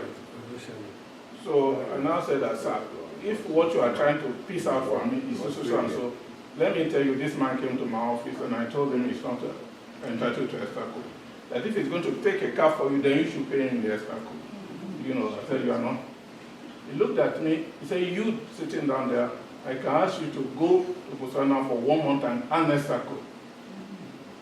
Well, I said, you cannot do that. I said, Botswana had an ambassador. We are separate. I said, if headquarters ask you to tell me to go, I will go. But that, for me, just to greet people, I said, the only power you have within Zimbabwe, you can ask me to do anything, but not to Botswana. After we argued for a long time, he said, okay, go and think about everything, and when you are cool, then we'll discuss it. So I wanted to go, but something just told me, no, let me finish this discussion. I didn't want to continue this discussion. I said, sir, there's nothing to think about. I said, but you have one power over me. Remove me as head of chancellor. And that will finish. But as long as the head of chancellor will not approve that extra code. But he never removed me until I left that mission, which was about a year later. You know, he did many other things. Twice he wanted to get me fired, writing to headquarters, you know. But I will just tell you one of it. Which fellow is this? I didn't mention anything. I didn't mention anything.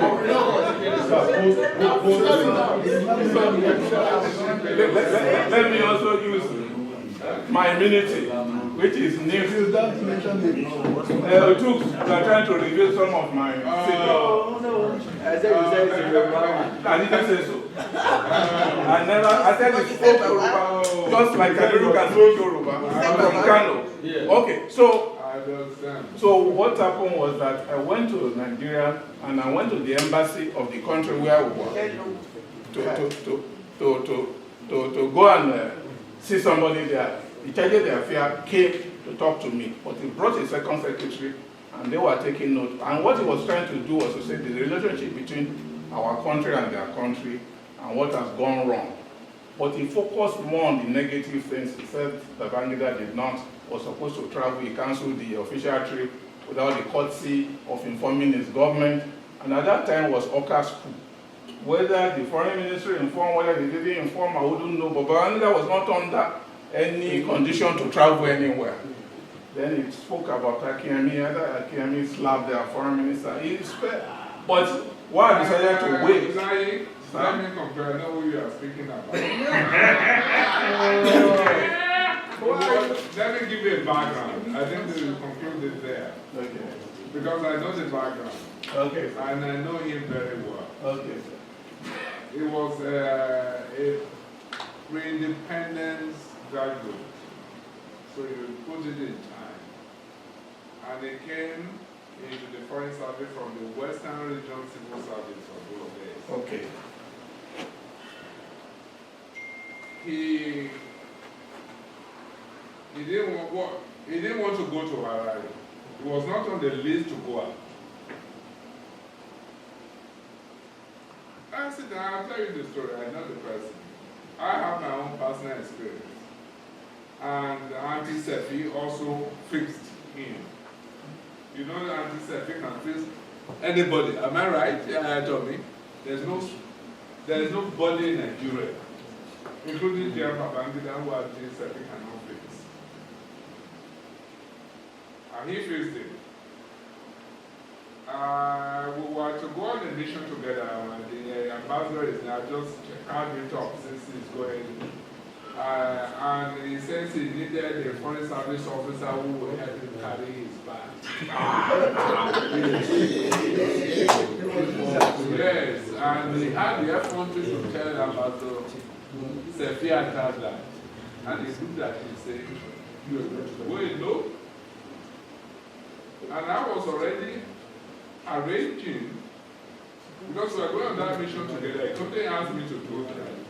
for a younger officer who can be mentor, who will see this process. And immediately he said that, well, I've never seen Auntie Seppi being so upset. He said, I will send an officer because he wants to carry your portfolio with you all over the place. He said, no. And you get out of the office. That's the first time I will see how you don't start. But you know, both of them were pre-independence graduates.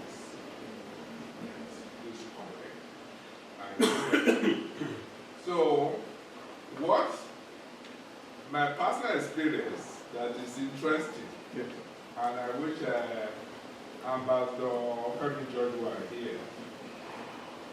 They are going to a promotion board committee meeting. The result is summoned Ambassador George and myself. And as we got to his office, he didn't know that the secretary of the promotion is my set, who had come to my office. Immediately they completed the Mackenzie to tell me that we were not considered as our set. And he summoned me and was congratulating me on my promotion. Oh yes, all sorts of. And Femi George do that because he didn't want that, and he wanted to start I preaching. There's time for everything. So let's move on. Let's move on. Yeah, let's move on. So let's say that now. I always say that it's not peculiar to you. That is the style from you. Okay, sir. Thank you very much, ambassadors. Can I invite this? And he has a nickname we gave to him. You see, exactly. I will share that nickname to you. Well, see, that's why I said to Ambassador, I know the person. Once I said, if you don't know him, he knows him. I know the person. It's no longer secret. We'll leave it that way, sir. Young man, you have the floor. I'm old now. Oh, old man. Private bank. Yes. How did he conclude?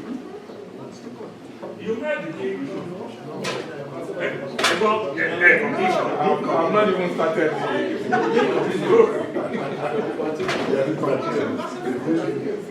I think it's. If you give me 5 minutes, I'll run it. Yes. No, tomorrow. No. I will come back to you. I'll cap it off for him, so it's not better. No, I will come back to him. We want to hear the end of the story. No, I will hear it. I cannot stop my I can stop and I cannot offend this man. He will refuse to give his chocolate.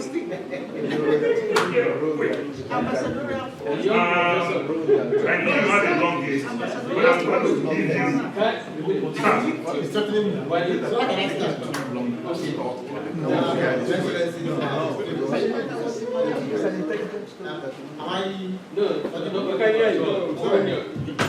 I've said so many stories, so this must be targeted. Good. Yes, yesterday I spoke a little about how I'm going to have a master plan to lose this. So that was just a tip of the iceberg. Now it's me. So the iceberg now is Yes. I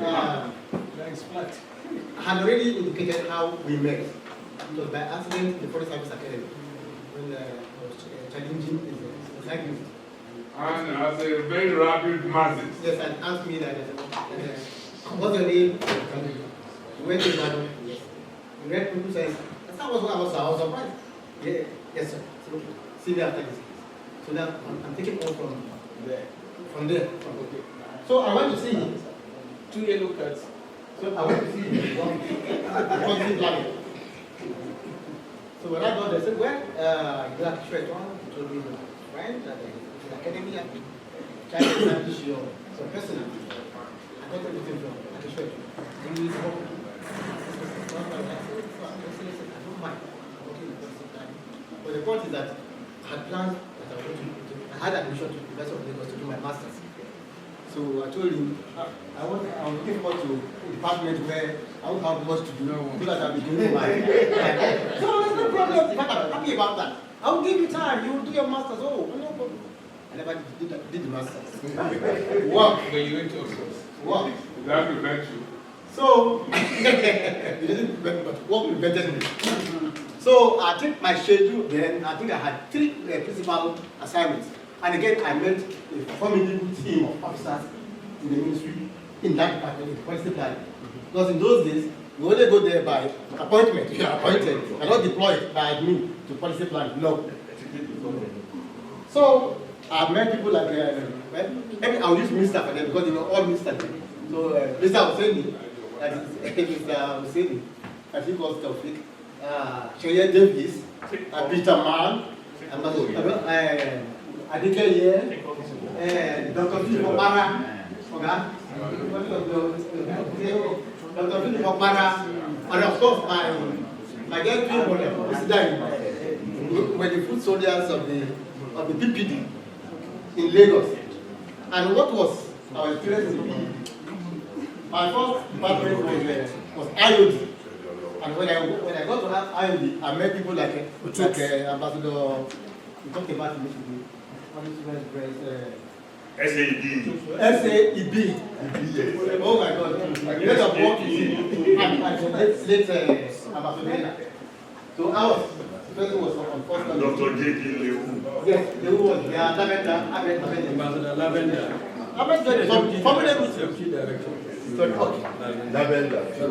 So our relationship was very structural. Because I like to do with remind young man, wait for your turn. In this service, of course I came from Ibadan, from the radical school. So I was trying to change the way we were writing letters. So I'm directed. Nobody directs me, I direct myself. So I'm aware. He would tell me, say, young man, I know you are academic, but in civil service, we have our own language. Don't try to change anything. Wait for your turn. Wait for your turn. Wait for your turn. So it was very hierarchical. That's why you see councillors were the big men there. Councillors were the big men. Yes. Someone was talking about going to Ambassador. Oh, when I went to started. Okay. The fast track. So let me just talk about the PPD Lagos. Now, at the point, we had problems with very senior colleagues who were same grade with Ambassador Akpata, and they were called Akpata boys. It's a long story, Akpata boys. Akpata boys. So my schedule there was that I was in charge of the weekly top management meeting. Yeah. Because it was every Tuesday. And you know how difficult it is. Everybody speaks the way he or she likes, and it will be ready within 72 hours. My point was ready. Because if it's not ready by Friday, because then they will have only Mondays to read it before the next meeting. So I had no friends. Who see me? Nobody sees me. Whenever the meeting is over, I disappear. Because it was ready within 48 hours. And I had friend, was a friendly judge, because he was the deputy director to Oga. So he gave it to him, and I learned a lot. This writing began with Longhand. Sir. I said longhand writing. Oh yes. When Ambassador Femi adds a comma to whatever you write, a comma, you see, you know why he put the comma there. Wonderful. So I want to such a brilliant process. Then beyond that, all press questionnaires that came to the minister, it was my responsibility to answer them. So if you want to, when it's there, you want to say something, it was candidly saying something. I would do it and take it to the family judge, and as usual, he will refine it and it will be fantastic. So those were the major things. Then the third one, research. In fact, the Nigerian Institute of International Affairs was probably my home. I think I'm studying. Because where the food soldiers. So whatever, and then there are so many papers to be written there. I will mention some the key ones during my time there, which was also important. So the NIA was like my second office, going to do research. And it was then that we launched the technical aid called the TAC scheme, who were the food soldiers of the TAC scheme. Then the concept of regional powers, who were the were the food soldiers. Then we had the SETO, I'm sure you forgot it. South Atlantic Treaty Organization that Brazil launched, you know. So we were doing all the research. And then we had South Atlantic Zone of Peace. something. Exactly. That's the full name. That's the full name. Then we had there was an assignment, two key assignments. This security issues. I know we are all clear. One, we tried in order to boost the what do you call it, the immigration struggle in South Africa. So there was the minister called our guy, and then they went to write a paper on how to unify the ASD and the Pan-African Congress. So we did a lot of research and we did that paper. Now, it's allowed. You were having a segment. Yes. Then, for the concept of medium powers, also were the food soldiers. And what I so it was decided that all previous foreign ministers must be invited to the Melbourne meeting in Lagos. And then there was, I think by accident, a name was left out. All the other previous ministers were invited, and it was Nuhu Bamali. There was, I think it was the first foreign minister after Liwa. Nuhu Bamali, not foreign. But also no. Yes, you know. So, he said, well, retired is in Zaria. Because then you have to go to Zaria to go and pension. Address, no address. I never heard about it. What I knew was that so that was how I went to Kaduna. I took the airport taxi, I took me to Zaria, I went to town and asked people eventually I met the old man. And then when I told him that I'm from Lagos, he said, from Lagos?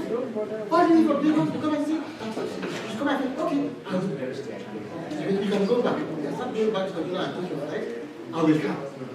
And I told him, okay, when are you coming so that you can arrange yourself? He said, don't worry, you'll take it. Well, then the chairman of, I don't know whether it's US or something. It was the chairman of some big firm in Lagos. He said, no, don't bother, young man, don't bother. Let's go. No problem, just give me the program. I'll be there. And that was it. So when I came back to the ministry, I reported to late Mr. Chiboye. He was in charge of the invitations. So I went and met my two people. It's okay. He said, what's his name? I said, no, I tried to get, I said, no, I don't bother. I think the US will take care of it. And they did. They took care of it and everything. So on a Friday, a phone call came to the office of the ministry and they called Oga that the president was IBB, that he would like to see Ambassador, Mr. Nuhu Bamali that afternoon on Friday, after Friday prayer. No one knew how to locate him. So Chiboye called me and said, Kadri, where is your responsibility? You went to Zaria to go and bring him. So where is he now? So when I came back, I reported to him and he said, we shouldn't bother about him. That he will appear at the venue. So what kind of call came from the president that he must see him after the Friday prayer. Then Chiboye called me. That was my second difficult time in the ministry. Kadri, you want to know? You want to know? Well, Mr. Turu, like it, but I reported to you, and the man said I shouldn't bother. Yellow card number 2. Why not? But eventually, and I kept my job. And from there, you went to district. I kept my job. So that is a policy planning. Let me leave policy planning later. Yes, sir. My posting to Kinshasa. That was my first posting. As I thought, because I was then, hey, in multilateralism. So I was looking forward to either New York or Geneva or Vienna. And then, the week that the posting thing was to come up, Ambassador Pata came from Kinshasa. Because he left in policy planning and then went to Kinshasa as the ambassador. And then so the week, normally those days in Lagos, posting is released on Friday. So that if you are not happy with your clothing, you have the Saturday and Sunday to sleep over it and do work on Monday. So he came and he was leaving. I think he was leaving on Thursday. He said, okay, go down. So tomorrow I will sign your posting to this school. So whenever you are posted to, just let me know. Okay? Yeah? And he left. Then that Friday, Ambassador Sekulu called me. She again. Is somewhere. If you don't know, forget before I did. Forget before I did. What I'm telling you was that he went and met his friend who was who was in charge of posting, and then my name was Tipex from Geneva. But as God will make it. I went to go.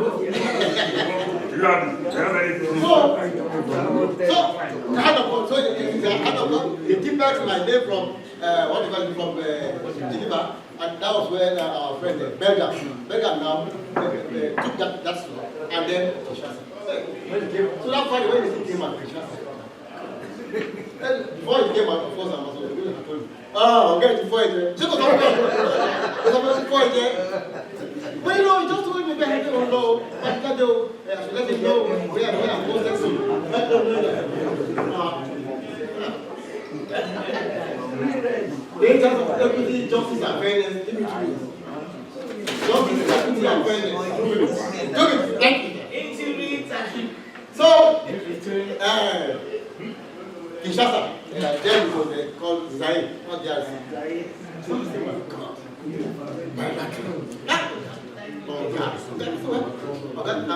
He knew why he did.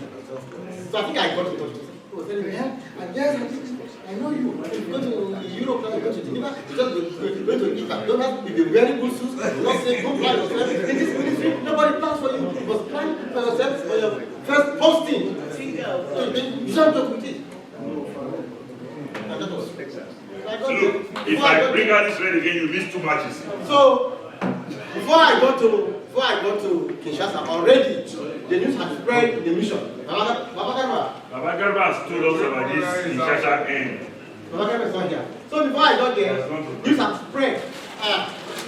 So he's giving me to fire, of course. So already a coalition was being built against me.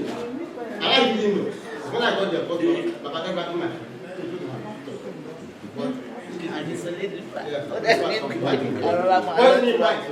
Very careful, very careful. And it happened eventually.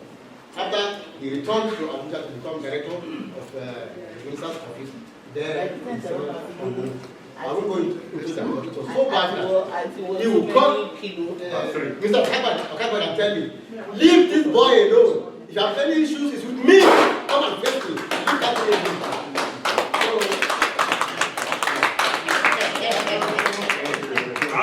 I have no opportunity to finish off. So I don't yes.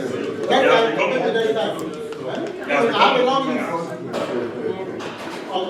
I'll continue. Yes. Good.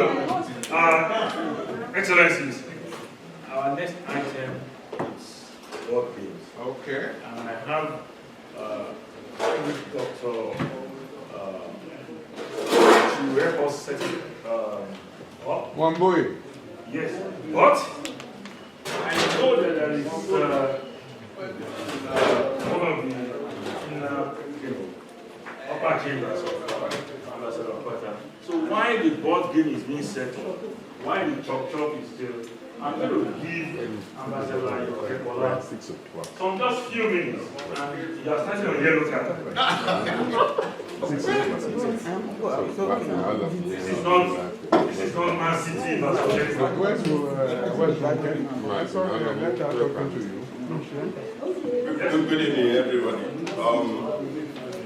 I'm going to be very brief, and the reason why I want to say something is to actually remember some of the people that actually made your career during your service.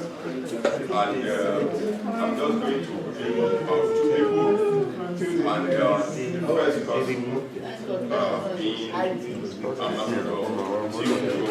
I don't know how many people know Ambassador Gogore. Ambassador Gogore is a very strict and straightforward individual. At that time, was director of IUD, and I was working with him at that time as his PA. But he taught me something which is really very important. For instance, when you write a memo for Ambassador Gogore, you ask if you read it. Yes, I've read it. I was born at it. Yes, have you read it? Yes.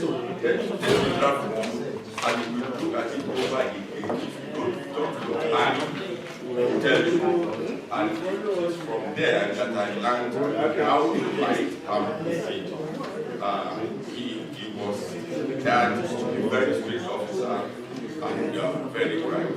And it was at that time that my late ambassador was director in the Second United Nations. And I just want to say how Ambassador Akwata drew me on that course.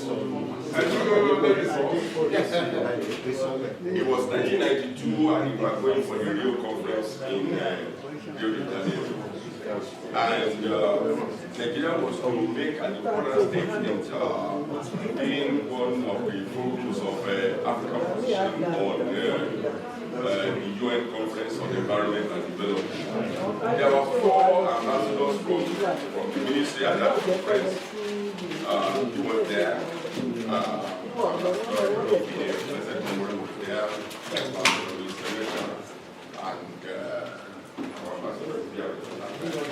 And then many directors from FEPA. And so we were deciding the kind of statement that Nigeria was going to make.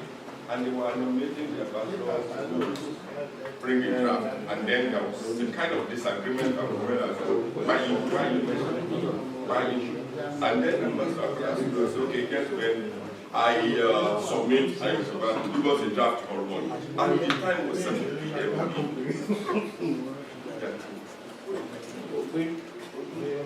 So I just stood up and then he said, good night. If you have anything that you want to reflect, just tell me. Of course, it was a sleepless night. And by the following morning, when everybody was waking up, I had to sleep a draft under their door. And at the end of the day, it was a good draft that we vetted, and I was able to say that maybe. But the point was that it was coming at an unexpected time, but it was a real fire. Talking of Ambassador Gogore, I learned a lesson of being a dignified person, and secondly, to speak truth to power. You will never think twice to either agree or disagree with you. And I will only give one example. He returned as ambassador from Austria, and he was in Nairobi. So one day he told me that I'm looking for a good officer for the Samoa. And he said, I know one officer, but he won't come here. And I said, who is it? Then he said, his name is Oyatero. I said, why do you not come? He said, no, we don't agree. And I said, okay, I'm going to call him. He said, okay. And I went to him and said, Ambassador Gogore. He said, no, never. I said, but he's looking for you. Let's go. Okay, so oh, I can, so you can come. He greeted me. But one thing he told me is that we don't agree, but this is very good officer. This is a very good officer. And I never asked what was the disagreement when they were in Austria to stay. But they were very best of friends. Last time I said that was when Ambassador passed away. I was in China at that time. I called the permanent secretary, Ambassador Martin. I said, oh, are you where you are going? I've already sent a telegram to you to come back. So I came home incidentally, my director went to Gogore to participate in prayer ceremony. And when Ambassador Azikiwe saw me, he said, oh, I knew you would be here. Ambassador Gogore was the second and last, briefly, 1 minute more, is Ambassador Badubia that I worked with, and during my time with her in the ministry, everybody knew who was the first guest. If there was somebody that you can be so close to, Ambassador Badubia was back there. He was so close, and yes, lady, she was so good to me. And we worked so much together that when we were in PRS, as she was climbing the stairs, she would be calling my name. Oh, Tefola. Oh, Tefola. So, but one thing I would just mention, apart from the fact that I kept everything that was hers, there was nothing about that that I did not know, because she just felt that this is my own person. Very good. Guys, that's enough. I'm really like that. Thank you very much. I like it. Anyway, that's my man. You see, thank you very much, but I cannot but hello, I cannot but have just one or two sentences to two people Ambassador Bukuri, because when he first came, he we met in the Bible. He was the director. I know how his wife was at the military office, and I was so she's not manager work. I could not get up from the toilet. He had to ask his brother. I will tell you the story of the chief, an Indian chief. But more importantly, Later on, so he was having some uncooperative, but we were able to work out being to the extent that when he was being moved to exactly said, we need to stay behind. Ayo is coming here. As he do. I want to stay everything. And that's how to Bukuri, Pastor Bukuri, and how much I respect. So that I can support. In total, yes. As for lady,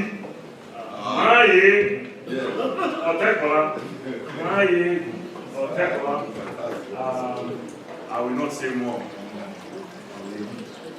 You said this message to me. He said,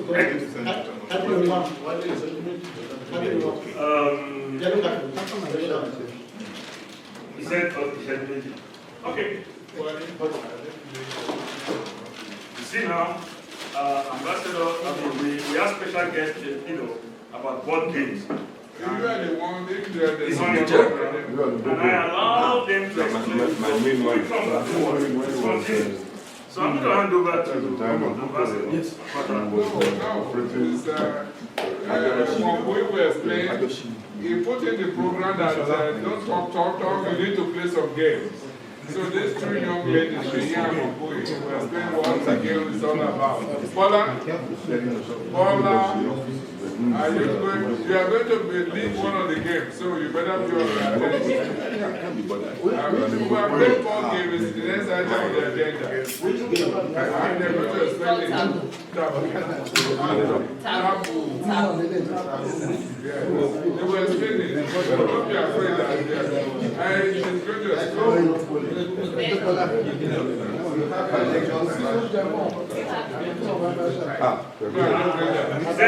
I'm going to my room. This one will be very interesting.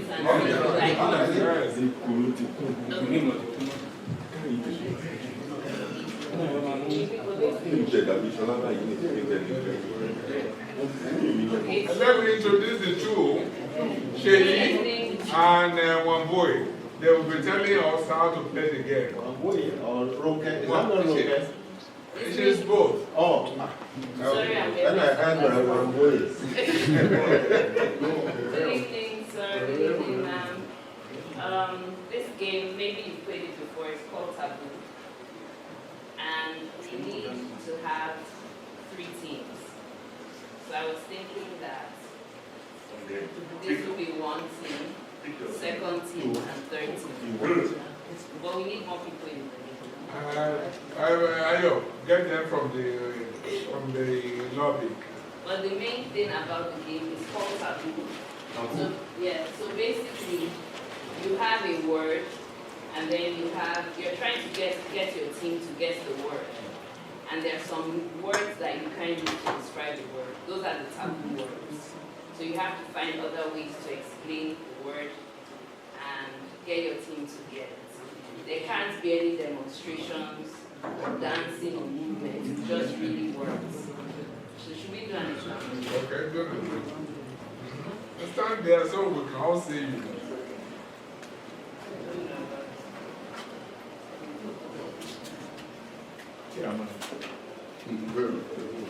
Okay. So, Jay and I will do this. A place where you put in goods that are going to be sold. This place is bigger. But the answer is warehouse. So the options that they couldn't say, the answer is warehouse, but you can't say building, you can't say store, you can't say Costco, Sam's Club, or big. But I said bigger. Oh, so then I'll have lost. No, so what happens is that if somebody from your team is reading the card, somebody from another team will come and police you to make sure you don't say any of the words you're not supposed to say. And if you say one of the words, they press the button. We forgot. You just say B. You just say B. And you have to do it within 1 minute. The You time have 1 minute. The team has 1 minute within to guess the word. So if you get the word or you make a mistake, you have a point Against you, but you can move to the next card quickly. The goal is to get as many words as possible in So do we need So to... we need the names of the teams. Okay. What? But what is going to be the name of your country? Team A. And the name of your team?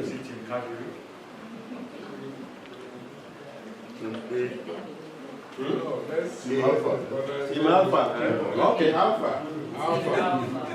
And Jay, what would be the name of your team? Bravo. Team Bravo. And Vivian, what would be the name of your team? Club. No, nobody is chair, but you are leading for this purpose of the game. What is the name of your team? Hand of God. Hand of Team God. Kubi.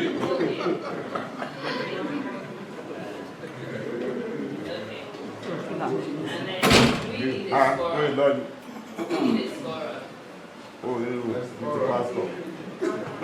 And Efe, you have been appointed scorer as because you are the banker. You have consultation. Okay. All right. I think we're ready to start. Okay. Can you give me a Okay. Well, this team is easy. the more people you have, the more quicker you guess.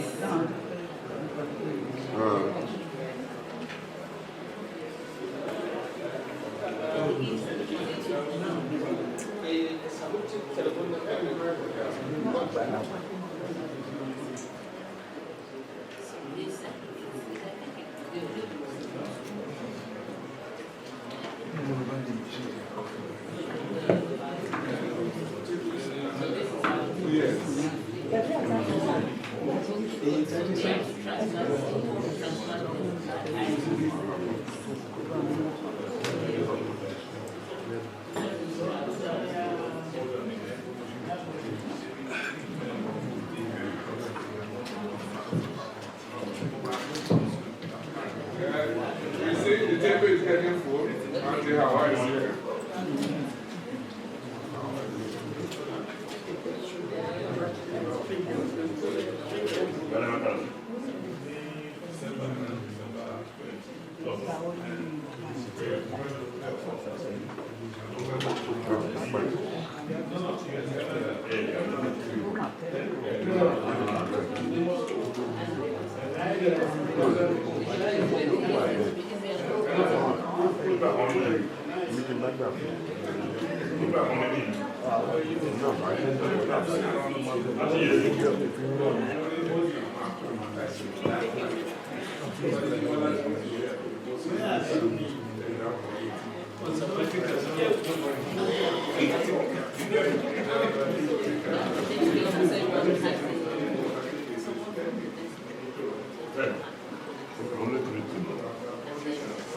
Okay.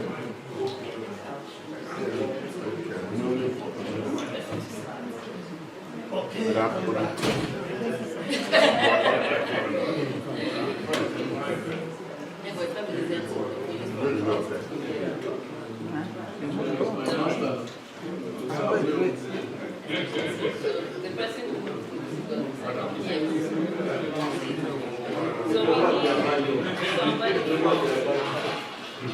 okay, so we nominated Team Bravo to start, but we need somebody from Team Alpha to police.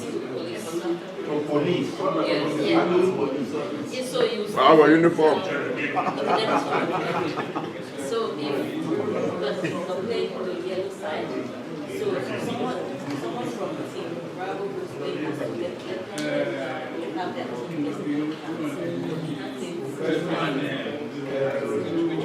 first person has to show this is my palace, what I'm trying to do. And if they say any of them want to say, you can't like you have to and the police also has to they have to place a very judge them as possible information. So the police will just time and to make sure that they are within their time and explaining things.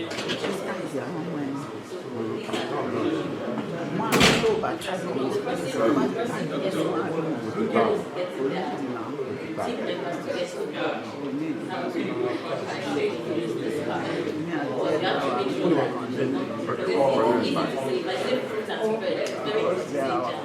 So the goal is to have them guess if they can describe the word without saying the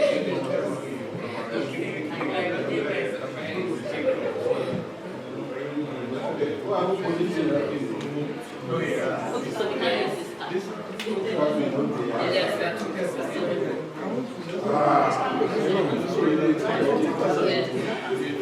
And I think maybe the mic will help.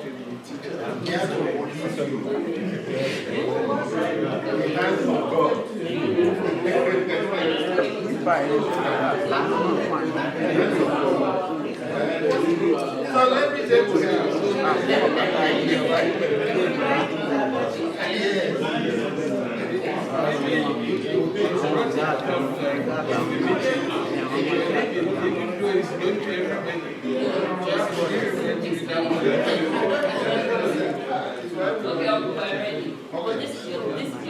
This is your team.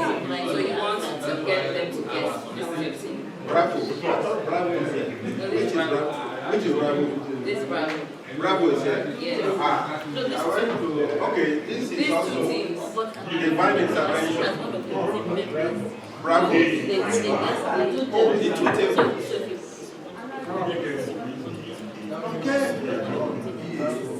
Okay. No, Alpha also won.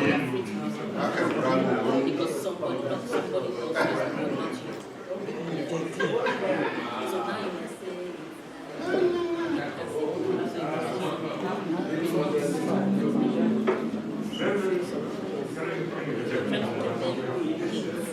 You just want to get them to say. So you want to get them to say this person. So we have to guess. But you have to guess the right one. Okay, you are ready. Team Bravo, are you ready? Team Bravo.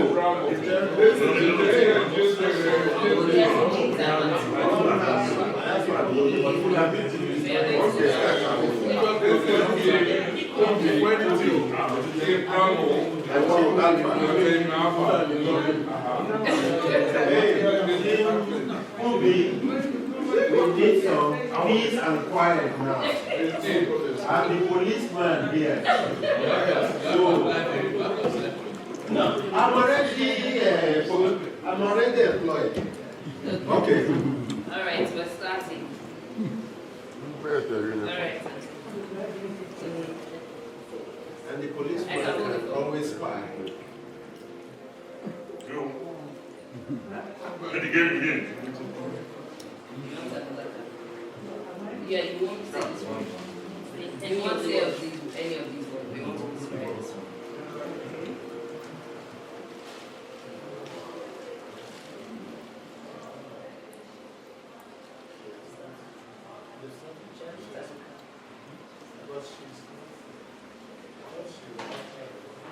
It's only when she can say the word. And no, we have a deck. And you're not No demonstration. Use your hand. You have to use other words to The describe time it. is running. But if you laugh, by just getting I know. Meat. Burger. Cow.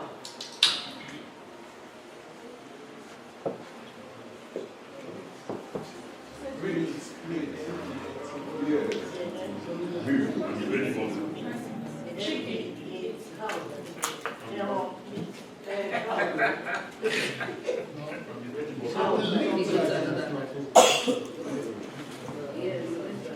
What is going on?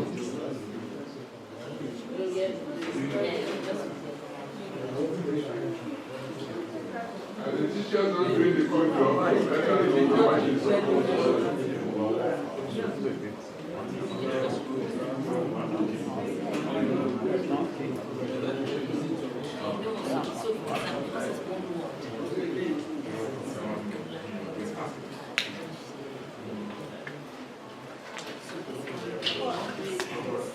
You want to be? Closer to compound.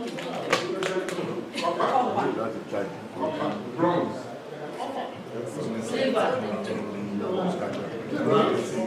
Yes. correct. Okay, So, bravo. Next one. now this is. No, just so once. So many within a minute. And now, the next one, please. Because our minute is running fast. Fire. Fire. Matches. Smoke. No. Thunder.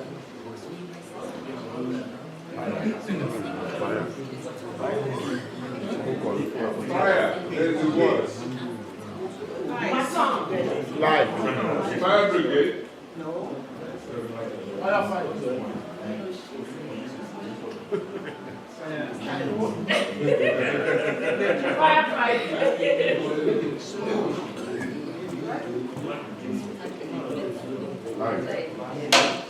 Are you consulting among yourself? We don't know where to go. Yes, because the new guest, Your time is running out.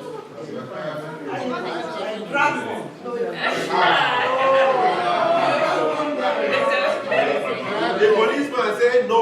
You don't use that word. Okay, next slap for you. They got 1 point. But they are using the word they are not supposed to use. No. Is this? Yes, dragon is good. You can say You dragon. can't say so. They said they don't know. Or you can't use the word. So you could say something like animal, that something is coming out, hot is coming out of their mouth. Then they say animal. Animal with fire. Do you understand? Anyway, you got 1 point. Yeah. You got 1/10. Yes. Bravo got 1 point. That's a good pass mark. Team Kubi. Team Kubi. Okay.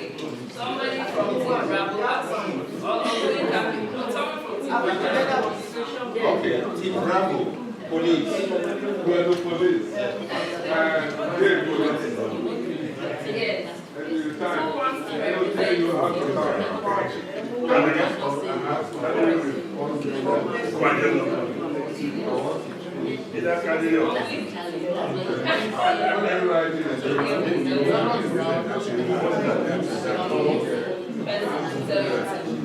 Which my team now?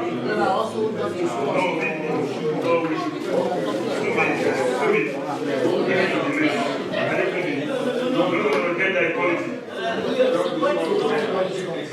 Get that equality. Stand up, stand up.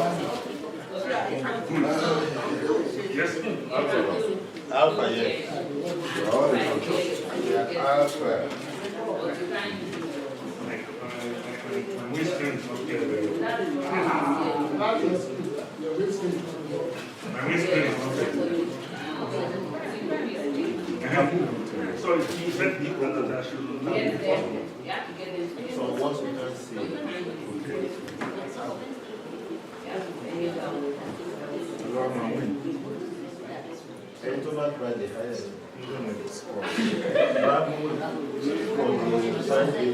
Any price for us. So we will get it back.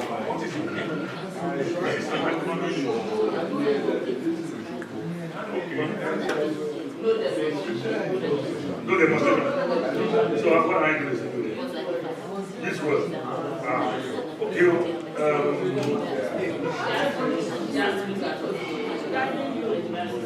So you answer the question. Yeah, okay. Start now. On cake, on gâteau, on cake, on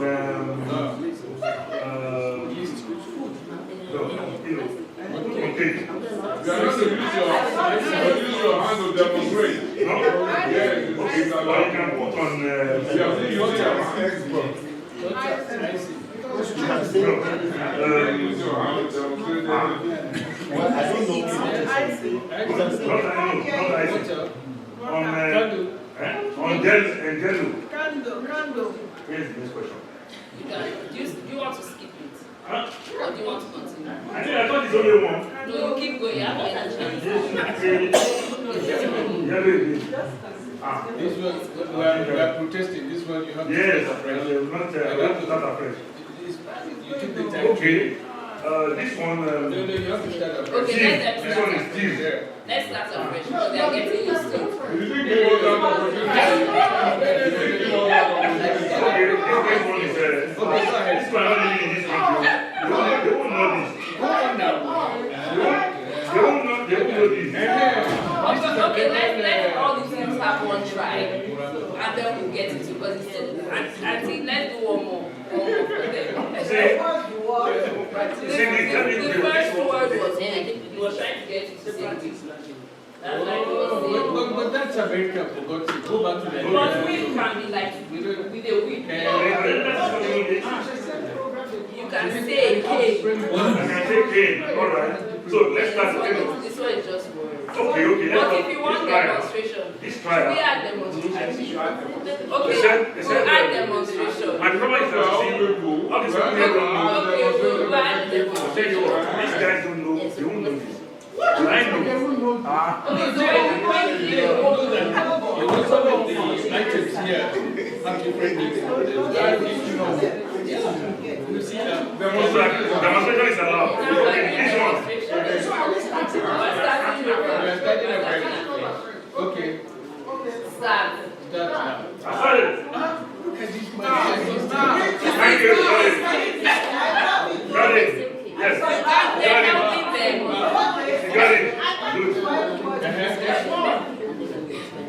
Next. Are you testing also testing the And they don't know. How do? If you're not participating in your game. I'm not getting that. If you are part of the team, you're not participating in your game. Talk is down because he's taking our time. Go ahead. I don't say anything. The last person doing, doing outreach. The last thing. Oh no, good job.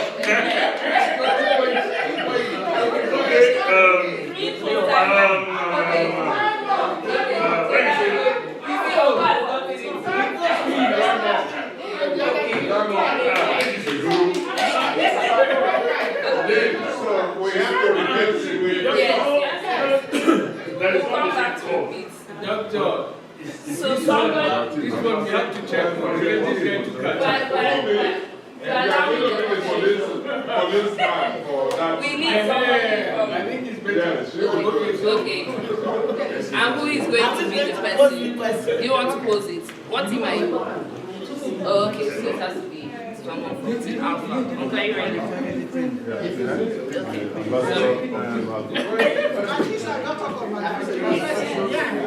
Yeah, to look at his card well. Okay, so you flip it with that. And then so it was ready. Did you turn it?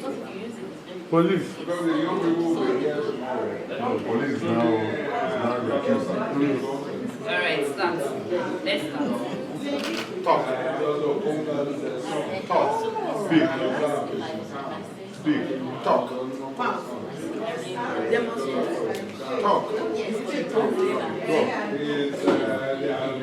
Speak.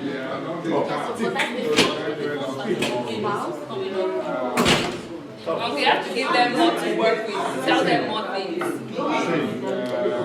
Sing.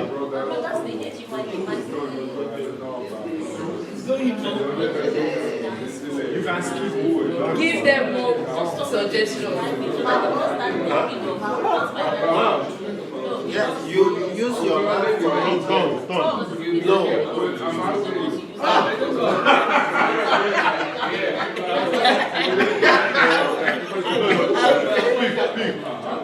Speak. No. Flip. When you speak out, what do you do? Boy. No. No. What do you do? How do you get what you are saying? Rogai, you are ready. You move your mouth. You spell. Spell what? That's it. Spell is not tough. It's the way you said it that people are saying. Spell. Okay. Not so. You are already. No, if you say ABC, then we'll not do this. Okay, any other one? You are going to pass now.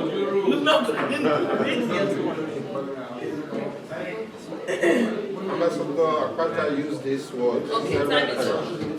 When talking about Obasanjo. Your time is up. We'll be like I started. You haven't started? Okay, you don't get anyone right. She got it. Okay. No. That is trial run. Yeah, trial run. This one was a trial run. This thing, when somebody dies, they say, okay, especially in Christendom. Crown. No, what you do. Huh? What?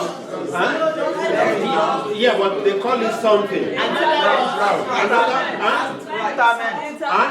No, what you when you pour inside the grave. No. Dust. Huh? Dust. Ashes. They say ash for ash, dust for dust. It's a friend of Alpha.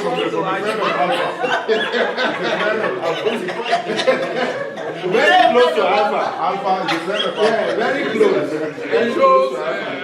It shows you don't smoke cigar. That would have been the best way to describe. You see? Oh, we can see on it. No, I only No, that was the same time. I beg you. Okay. When you are coming back from work, where do you go? Yeah, you drive, but where do you, what you are driving, what do you do? Yeah, but Coming back home. Coming back home. And then you are coming in your... So I think the time is You're coming back home in a bed, your own. You are coming, and you have to go. You know. And maybe in garage, you are packing. You can park even in the office. In this country, garage. You are coming from work home. Did the police start helping them? The police are not helping them. No, police is a friend. Police is your friend. Police is our friend. Okay, I'm friend of alcohol. now we're starting seriously now. Yes, the two ladies. Okay, so Awa, it's your turn. Both of you. Huh? You are the one left now.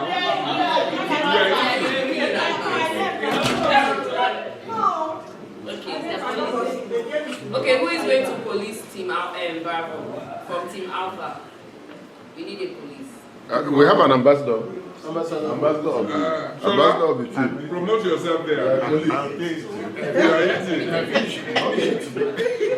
I represent Alpha. I'm not sure. When they go finish eating. Act it out. Huh? Make sure you don't.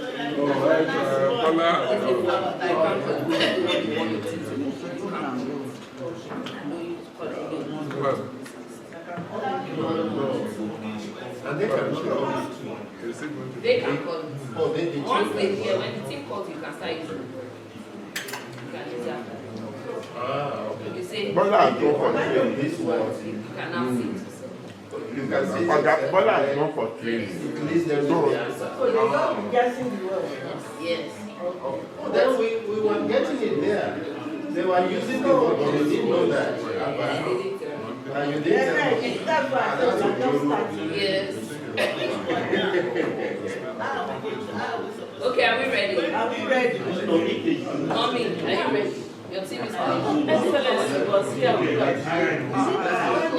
That come. They have to be. So what do I say? See, what do you want to say to describe this? What do you want to mimic it? Do you want to perform it? That one. Okay, we I said like this.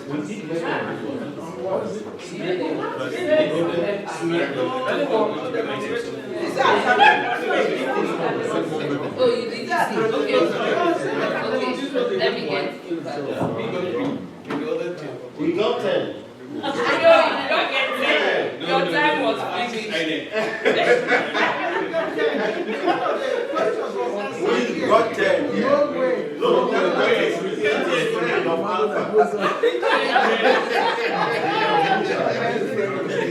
she was working for Alpha. Yes, I said. Okay.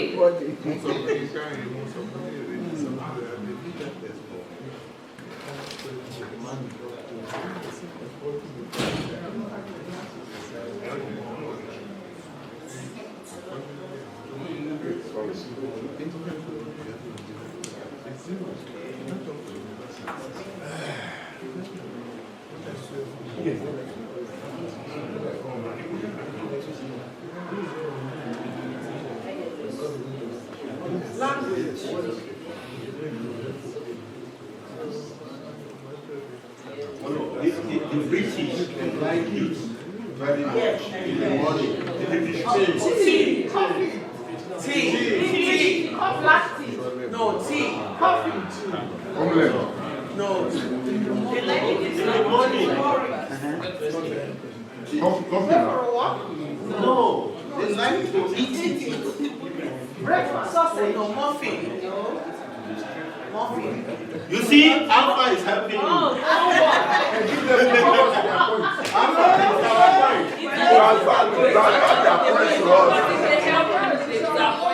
Yeah.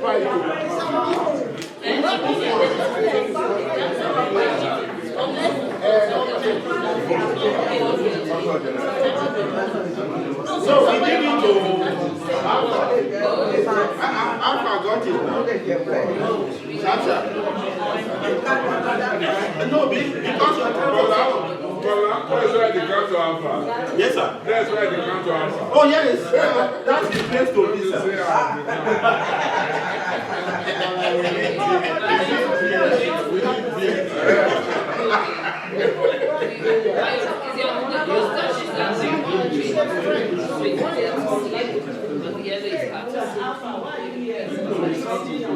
No, I'm the police. Police.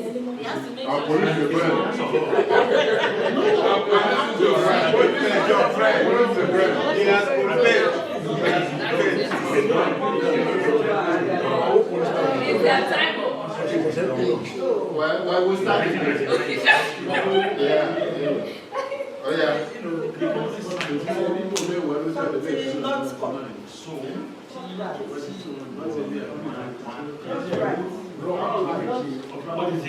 If it's wrong, then what's the other thing? Right.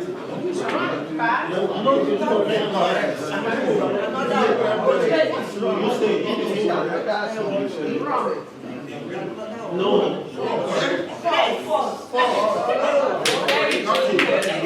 Another one. You see how we're helping you? I'm a good policeman.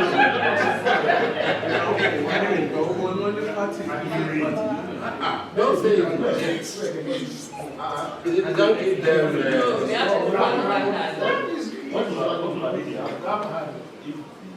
You didn't hear what? No.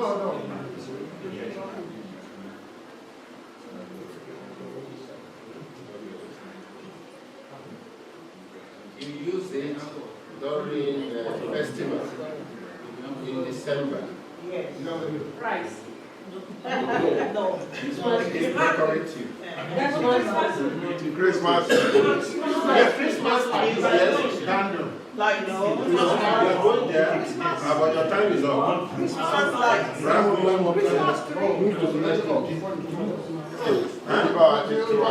No, but I was looking. He's the policeman.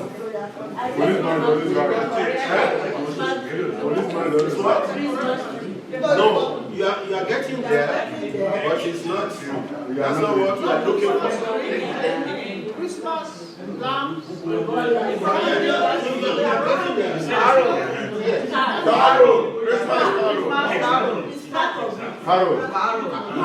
decoration. Yeah, it is. But what is it? Three. Is it a decoration? Yes, stockings. Under Christmas. Another one. Tell them the answer. The answer is things.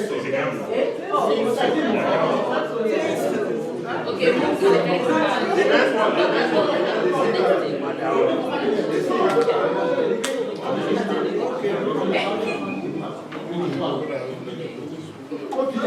American salad. Uncooked food, something You gave them the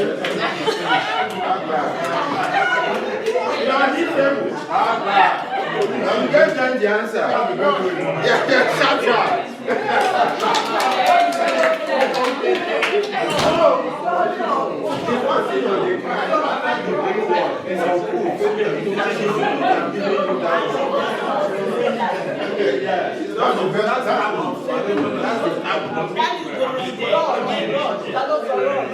Mommy, are you going to be police? Are you going to be police? Police for Yes. You need police from a Alpha. we need a police office team. From Bravo. From Bravo, Will yes. you be the one to guess? To help do the work.